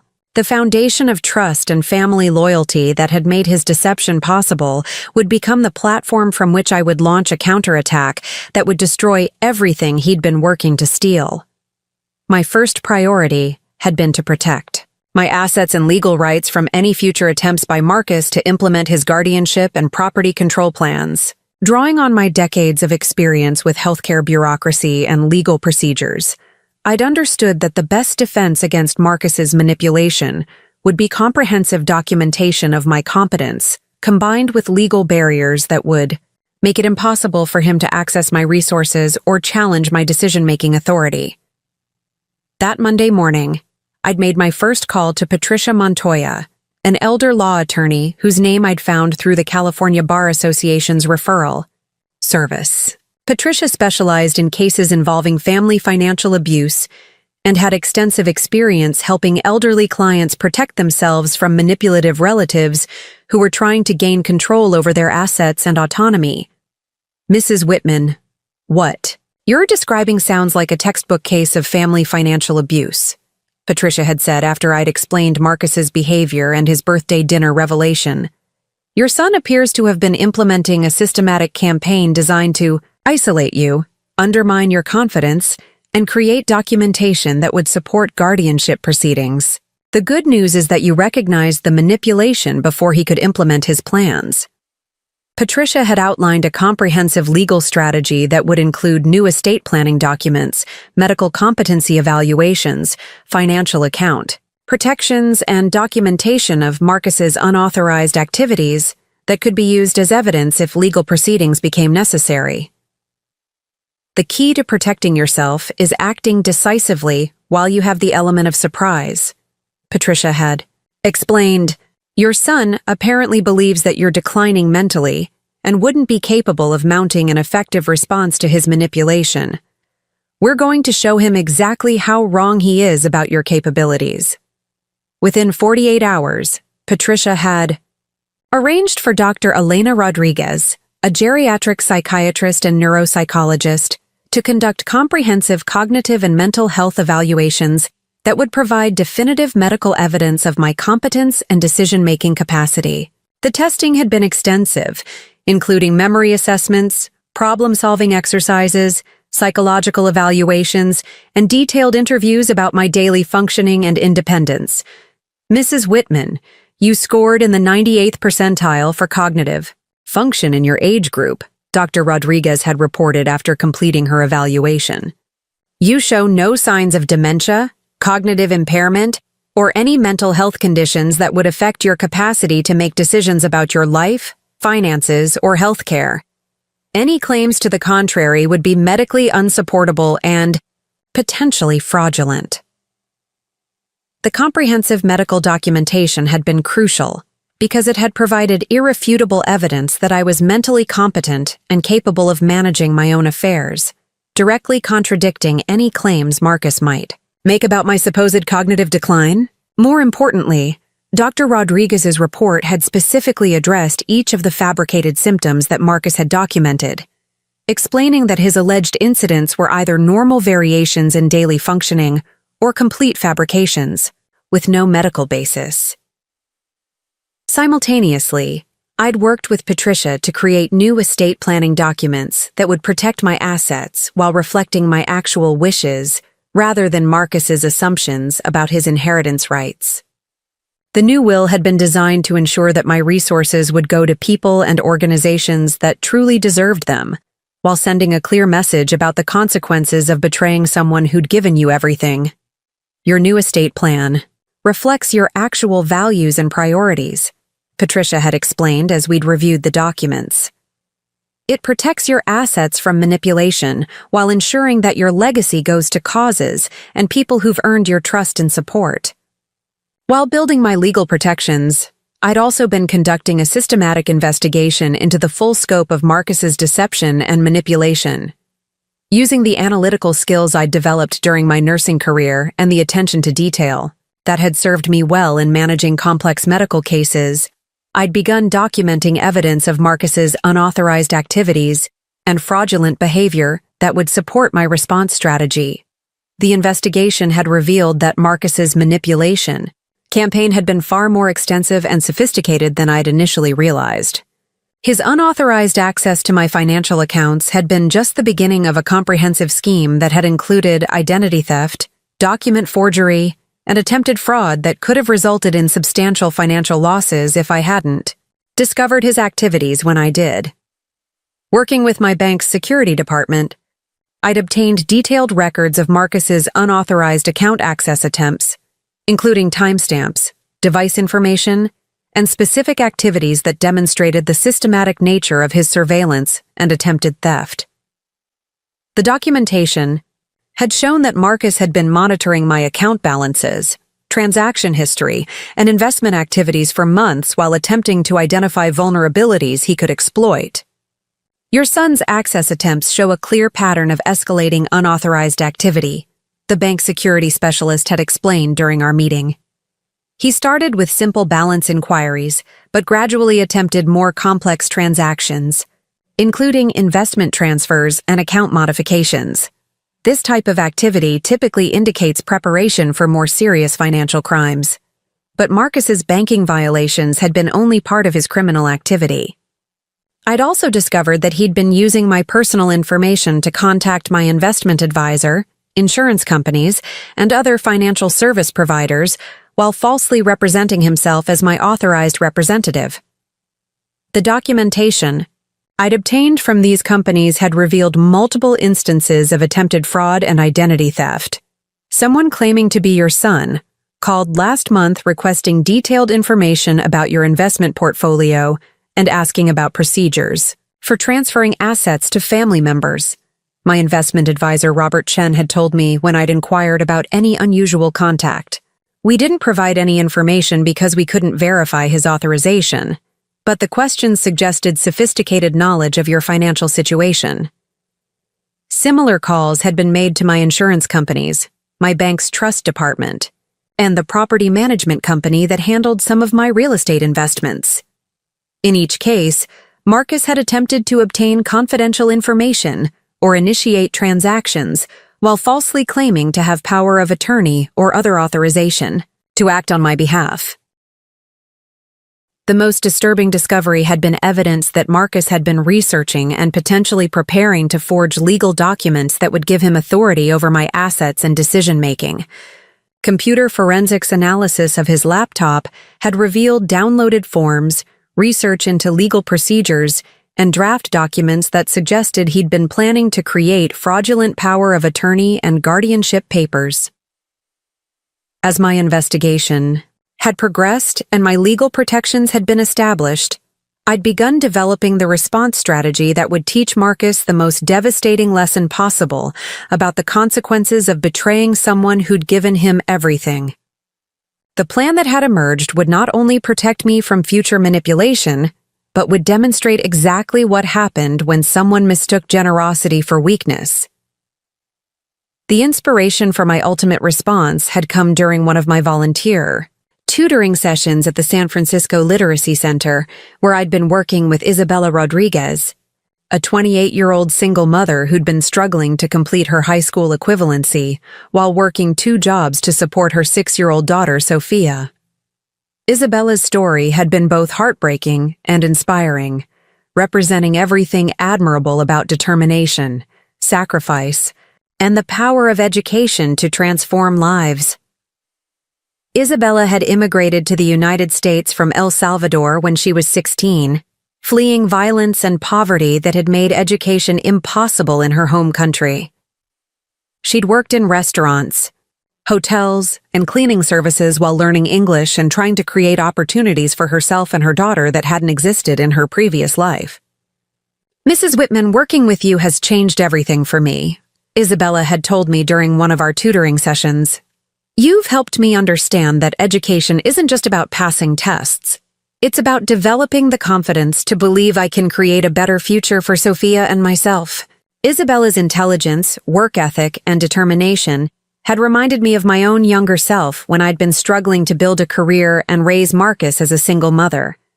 But unlike Marcus, who'd taken every opportunity for granted and had eventually come to resent the person who'd provided them, Isabella appreciated every moment of support and was working to transform assistance into independence and success. Through our months of working together, I'd learned that Isabella was living in a small apartment in the Mission District with Sophia, paying $2,100 monthly rent that consumed more than half her income from working as a restaurant server and weekend house cleaner. Despite her financial struggles, Isabella had been saving money for Sophia's college education and had dreams of eventually becoming a registered nurse after completing her education and gaining legal residency status. "My dream is to help people the way you've helped me," Isabella had explained during one of our conversations about her future goals. "Nursing seems like the perfect profession for someone who wants to use their knowledge and skills to make a real difference in people's lives." The parallels between Isabella's aspirations and my own career path had been striking, but what had impressed me most had been Isabella's character and values. Despite facing challenges that would have defeated many people, she'd maintained optimism, integrity, and determination that had reminded me why I'd become a teacher and why education remained the most powerful tool for creating positive change in the world. As I'd observed Isabella's struggle and admired her character, I'd begun to understand exactly how I could respond to Marcus's betrayal in a way that would serve justice while also creating something positive and meaningful from the wreckage of our destroyed relationship. On September 15th, 2022, exactly 1 month after Marcus's birthday dinner revelation, I'd implemented the response that would teach him the ultimate lesson about respect, consequences, and the difference between earned inheritance and assumed entitlement. The plan I'd developed would not only protect me from future manipulation, but would demonstrate that actions have consequences, even when those actions are committed against someone you assume is powerless to fight back. That Tuesday morning, I'd met with Patricia Montoya and a notary public at the office of San Francisco Land Title Company, where I'd executed legal documents that would transfer full ownership of my $1.2 million Victorian home to Isabella Rodriguez, along with a substantial financial gift that would provide her with the security and opportunities that Marcus had, taken for granted and ultimately forfeited through his betrayal. "Mrs. Whitman, are you absolutely certain about this decision?" Patricia had asked one final time before we'd proceeded with the document signing. "This transfer is irrevocable, and it will completely change your son's expectations about his inheritance." "I've never been more certain about anything in my life," I'd replied, feeling a sense of peace and satisfaction that had been missing since Marcus's manipulation campaign had begun. Isabella has earned this opportunity through her character and determination, while Marcus has forfeited any claim to my generosity through his deception and betrayal. The deed transfer had been accompanied by a $200,000 cash gift that would allow Isabella to quit her second job, focus on completing her nursing education, and provide Sophia with educational opportunities that would have been impossible otherwise. The money had come from investment accounts that Marcus had been planning to control, making the gift particularly appropriate as a demonstration of how resources should be used to reward character rather than entitlement.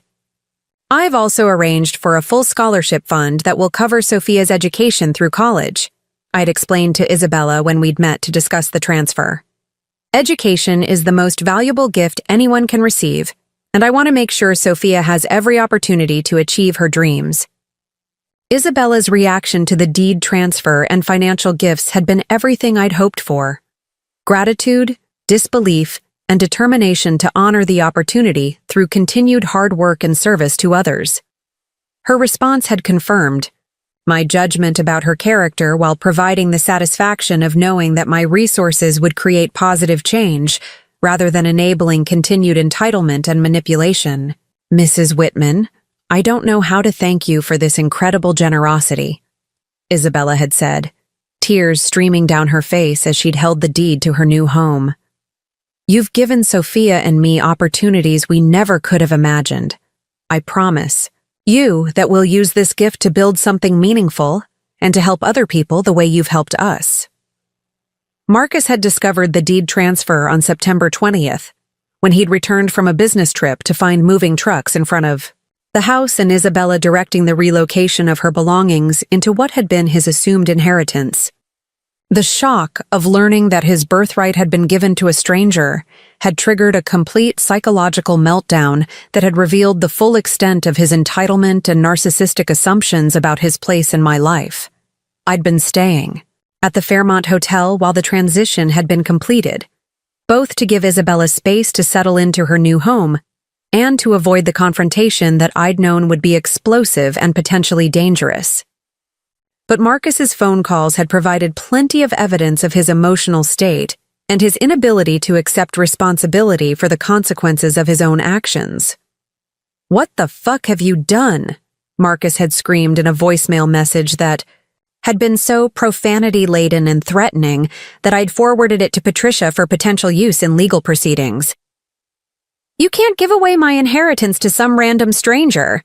I'll have you declared incompetent and reverse this whole thing." "You're obviously having a psychotic break," he'd continued in another message. "No sane person would give away $1 million house to someone they barely know. This proves that you need immediate psychiatric intervention and protective supervision. I'm calling Dr. Morrison and telling her about your delusional behavior," he'd threatened in a third message. "Once she understands what you've done, she'll support my petition for emergency guardianship. You'll be in a nursing home by Christmas, and I'll reverse every one of these insane decisions." The messages had continued for hours, escalating in anger and threats while revealing Marcus's complete inability to understand that his own behavior had created the circumstances that led to his disinheritance.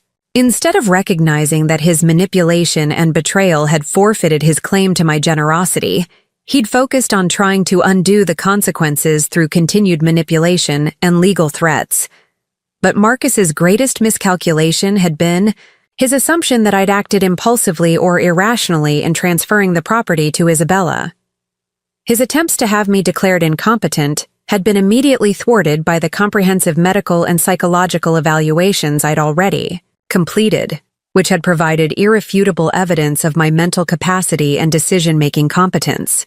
"Your son's claims about your mental state are completely contradicted by the professional evaluations we've already completed," Dr. Rodriguez had told Marcus when he'd attempted to schedule an emergency psychiatric assessment.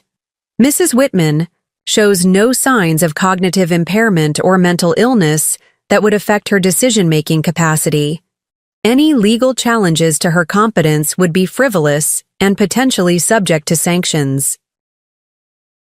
As Marcus had struggled to accept the reality of his disinheritance, the systematic documentation of his manipulation and attempted fraud had begun to create additional consequences that had extended far beyond the loss of his expected inheritance. The evidence I'd gathered during my investigation had provided the foundation for professional and legal accountability that had ensured Marcus faced appropriate consequences for his attempted crimes. The first major consequence had been Marcus's termination from his position at Innovate Solutions, which had occurred after the company's security department had investigated his unauthorized access to my financial accounts using company equipment. The IT forensics analysis had revealed that Marcus had been using his work computer and internet connection to research guardianship procedures, access my banking information, and communicate with service providers while misrepresenting his authority to act on my behalf. "We take any misuse of company resources for personal activities very seriously," Marcus's supervisor had explained during the termination meeting. "But using company equipment to commit identity theft and attempted fraud creates liability issues that make continued employment impossible." The termination had been particularly devastating because Marcus had been in line for a promotion to senior project manager that would have increased his salary to $165,000 annually. The loss of his income had created immediate financial pressure that had been compounded by his inability to find comparable employment due to the circumstances of his termination and the references that had reflected his fraudulent activities. The key, second major consequence had been the end of Marcus's marriage to his girlfriend Amanda Chen, whom he'd been dating for 8 months and had been planning to marry in the spring of 2023. Amanda had learned about Marcus's manipulation campaign and disinheritance through social media posts that had documented Isabella's remarkable story and my decision to transfer the property to someone who'd earned the opportunity through character and determination. I had no idea that Marcus had been systematically manipulating his mother and planning to steal her property, Amanda had told me during a phone conversation after she'd ended their relationship. The man I thought I was going to marry turned out to be someone who would abuse an elderly family member for financial gain. I could never trust someone capable of that kind of betrayal. Amanda's decision to end their relationship had been particularly painful for Marcus because he'd been counting on her income and emotional support to rebuild his life after the divorce from Jennifer. The loss of both his employment and his romantic relationship had left him isolated and financially desperate in ways that had made his situation increasingly unstable. Perhaps the most satisfying aspect of Marcus's downfall had been the community response to learning about his attempted manipulation and the circumstances that had led to his disinheritance. The story of my deed transfer to Isabella had spread throughout our Pacific Heights neighborhood and my social circles, creating a narrative that had celebrated my strategic response while condemning Marcus's betrayal of family trust and values. The San Francisco Chronicle had published a feature article about my gift to Isabella, focusing on the inspiring story of an immigrant single mother who'd overcome tremendous challenges to pursue education and create opportunities for her daughter. The article had mentioned that the gift had come from a retired nurse who'd been inspired by Isabella's determination and character, but had also included enough details about family manipulation and betrayal to make Marcus's role in the story clear to anyone who knew our family situation. "Local woman's generosity transforms lives," the headline had read, with a photo of Isabella and Sophia in front of their beautiful new home. Retired nurse Eleanor Whitman's gift of property and education funding represents the kind of community support that makes the American dream possible for families willing to work for their goals. The article had generated dozens of supportive comments and social media shares that had praised my decision while criticizing adult children who took advantage of elderly parents' generosity. The community response had been overwhelmingly positive, with neighbors, former colleagues, and friends expressing admiration for my strategic thinking and satisfaction that Marcus had faced appropriate consequences for his manipulation. "Eleanor made exactly the right decision," my friend Patricia Chen had commented on the Chronicle's Facebook post. "Some adult children think they're entitled to their parents' assets regardless of how they treat the people who sacrificed for them. It's wonderful to see someone reward character and determination instead of enabling continued selfishness." The social consequences for Marcus had been immediate and comprehensive. Former friends and colleagues had learned about his attempted manipulation through the media coverage and social media discussions, creating professional and personal isolation that had made rebuilding his life exponentially more difficult. "I can't believe Marcus would try to manipulate his mother like that," his former colleague Sarah Morrison had posted on LinkedIn after learning about the situation. "Anyone capable of that kind of family betrayal can't be trusted in professional relationships either." While Marcus had been dealing with the consequences of his manipulation and betrayal, I'd been building the new life that his attempted control had inadvertently inspired me to create. The deed transfer to Isabella had been accompanied by my own relocation to a beautiful luxury senior living community in Marin County, where I'd purchased a stunning condominium that had provided independence, security, and social opportunities that had exceeded anything I'd experienced during my years in Pacific Heights. Oceania Senior Living had been everything I'd hoped for in a retirement community. Elegant accommodations, excellent amenities, and a vibrant community of active, intelligent residents who'd appreciated my nursing background and community involvement.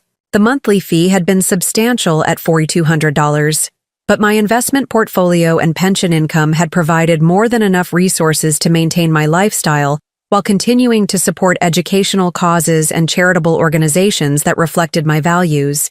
"Eleanor, you've made such a positive impact on our community," the director of Oceania had told me after my first month of residence.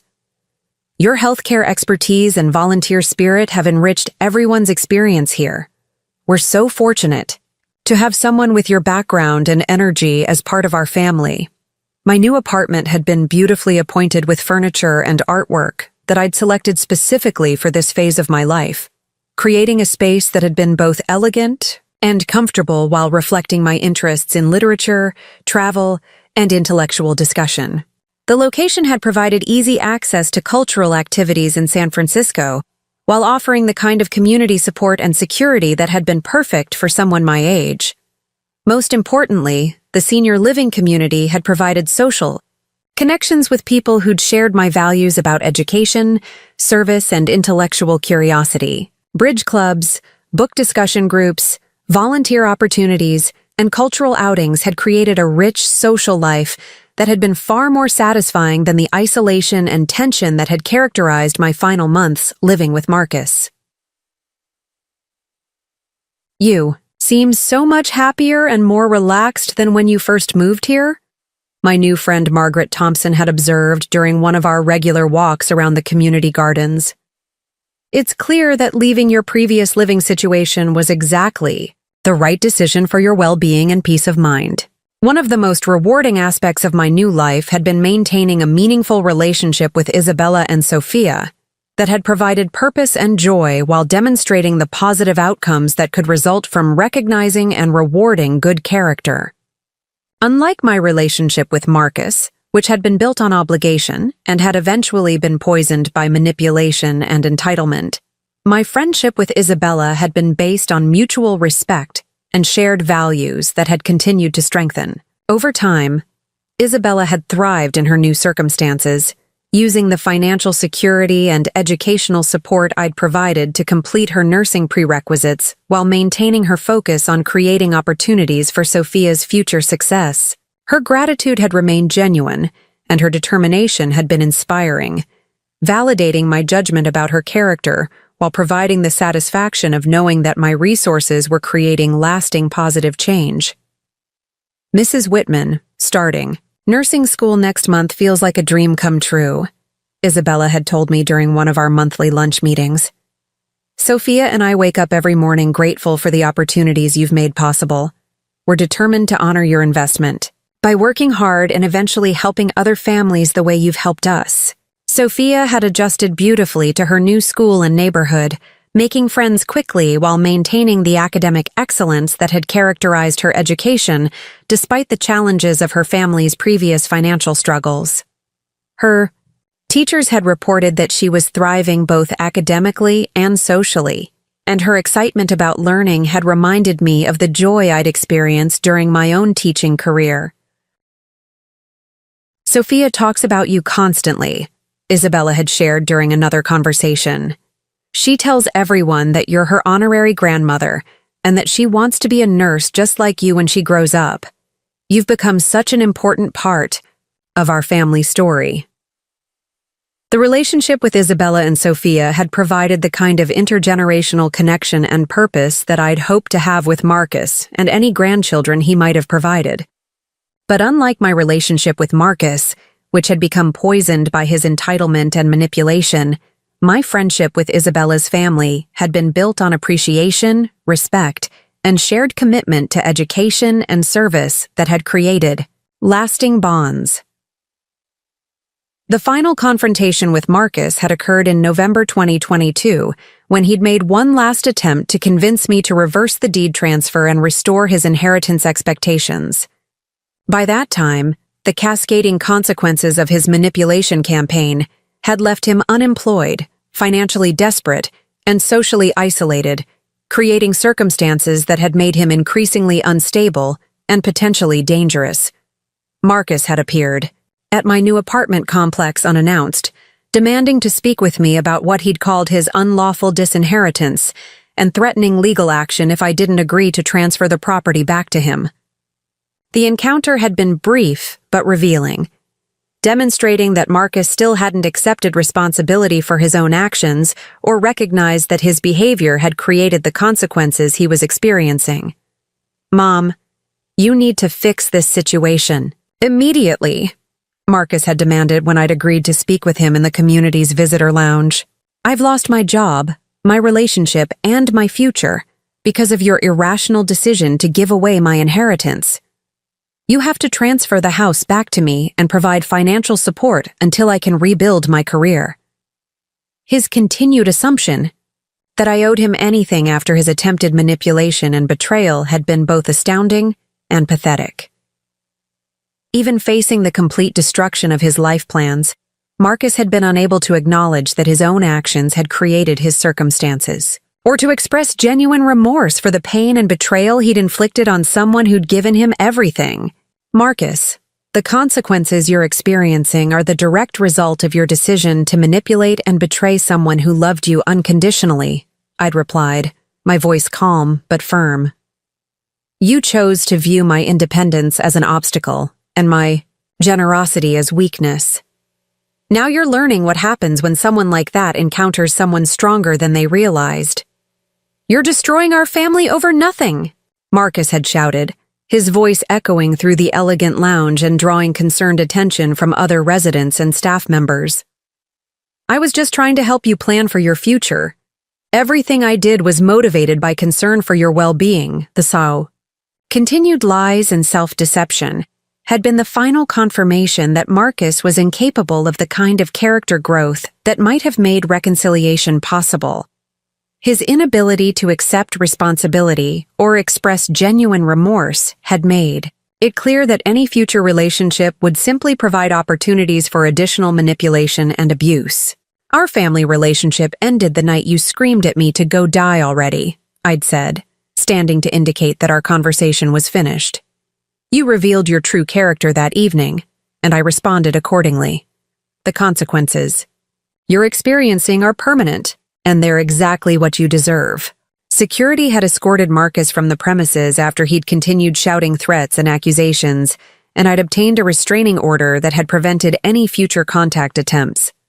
The legal document had provided the final protection I needed to ensure that Marcus could never again attempt to manipulate, intimidate, or control me.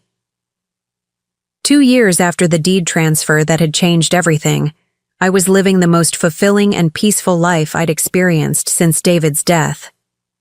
The decision to transfer my property to Isabella had not only protected me from Marcus's manipulation, but had created opportunities for positive impact and meaningful relationships that had enriched my retirement in ways I'd never anticipated.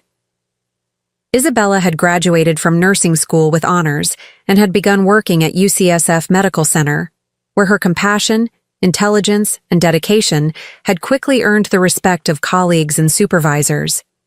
Her success had validated my judgment about her character while providing the satisfaction of knowing that my gift had enabled someone deserving to achieve their dreams and serve others. Mrs. Whitman, I think about you every day when I'm caring for patients, Isabella had told me during our most recent lunch meeting. You taught me that education and service are the most meaningful ways to use whatever advantages you receive in life. I'm determined to live up to the example you've set. Sophia had continued to excel academically while developing into a confident, articulate young woman who understood the value of education and hard work. Her teachers had consistently praised her academic performance and character, and her dreams of following in my footsteps by becoming a healthcare professional had demonstrated that the values I'd tried to instill were being passed on to the next generation. My life at Oceania had continued to provide intellectual stimulation, social connection, and opportunities for community service that had kept me active and engaged well into my 70s. Leadership roles in resident committees, volunteer work with literacy programs, and mentoring relationships with other residents had given me purpose and meaning, while demonstrating that aging could be a time of continued growth and contribution rather than decline and withdrawal.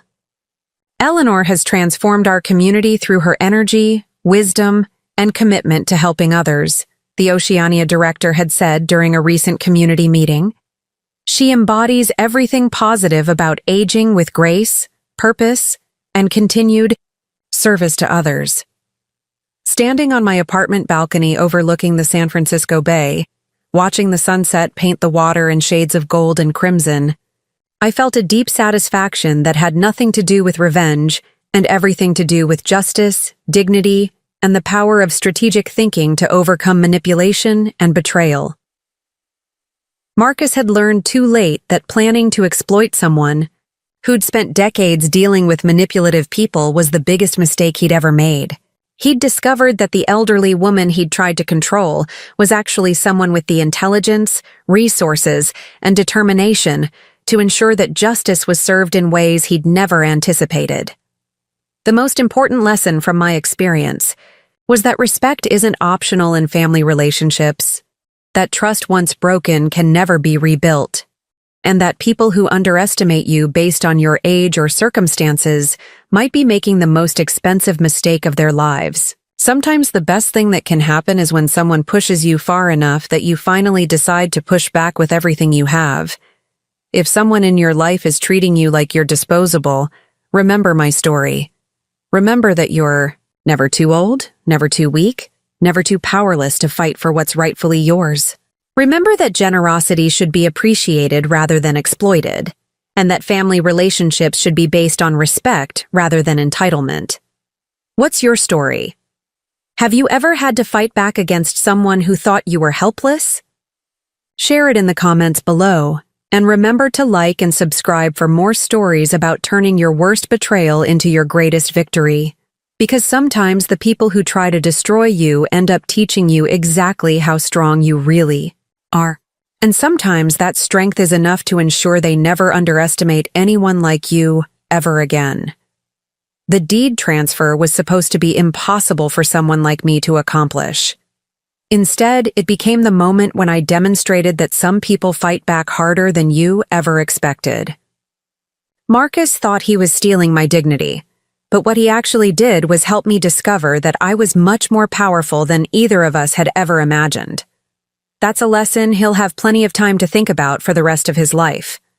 And for the rest of his existence, every time he considers taking advantage of someone he thinks is vulnerable, he'll remember the 70-year-old nurse who taught him that some people fight back with consequences that last forever. Justice served. Lesson learned. Power reclaimed.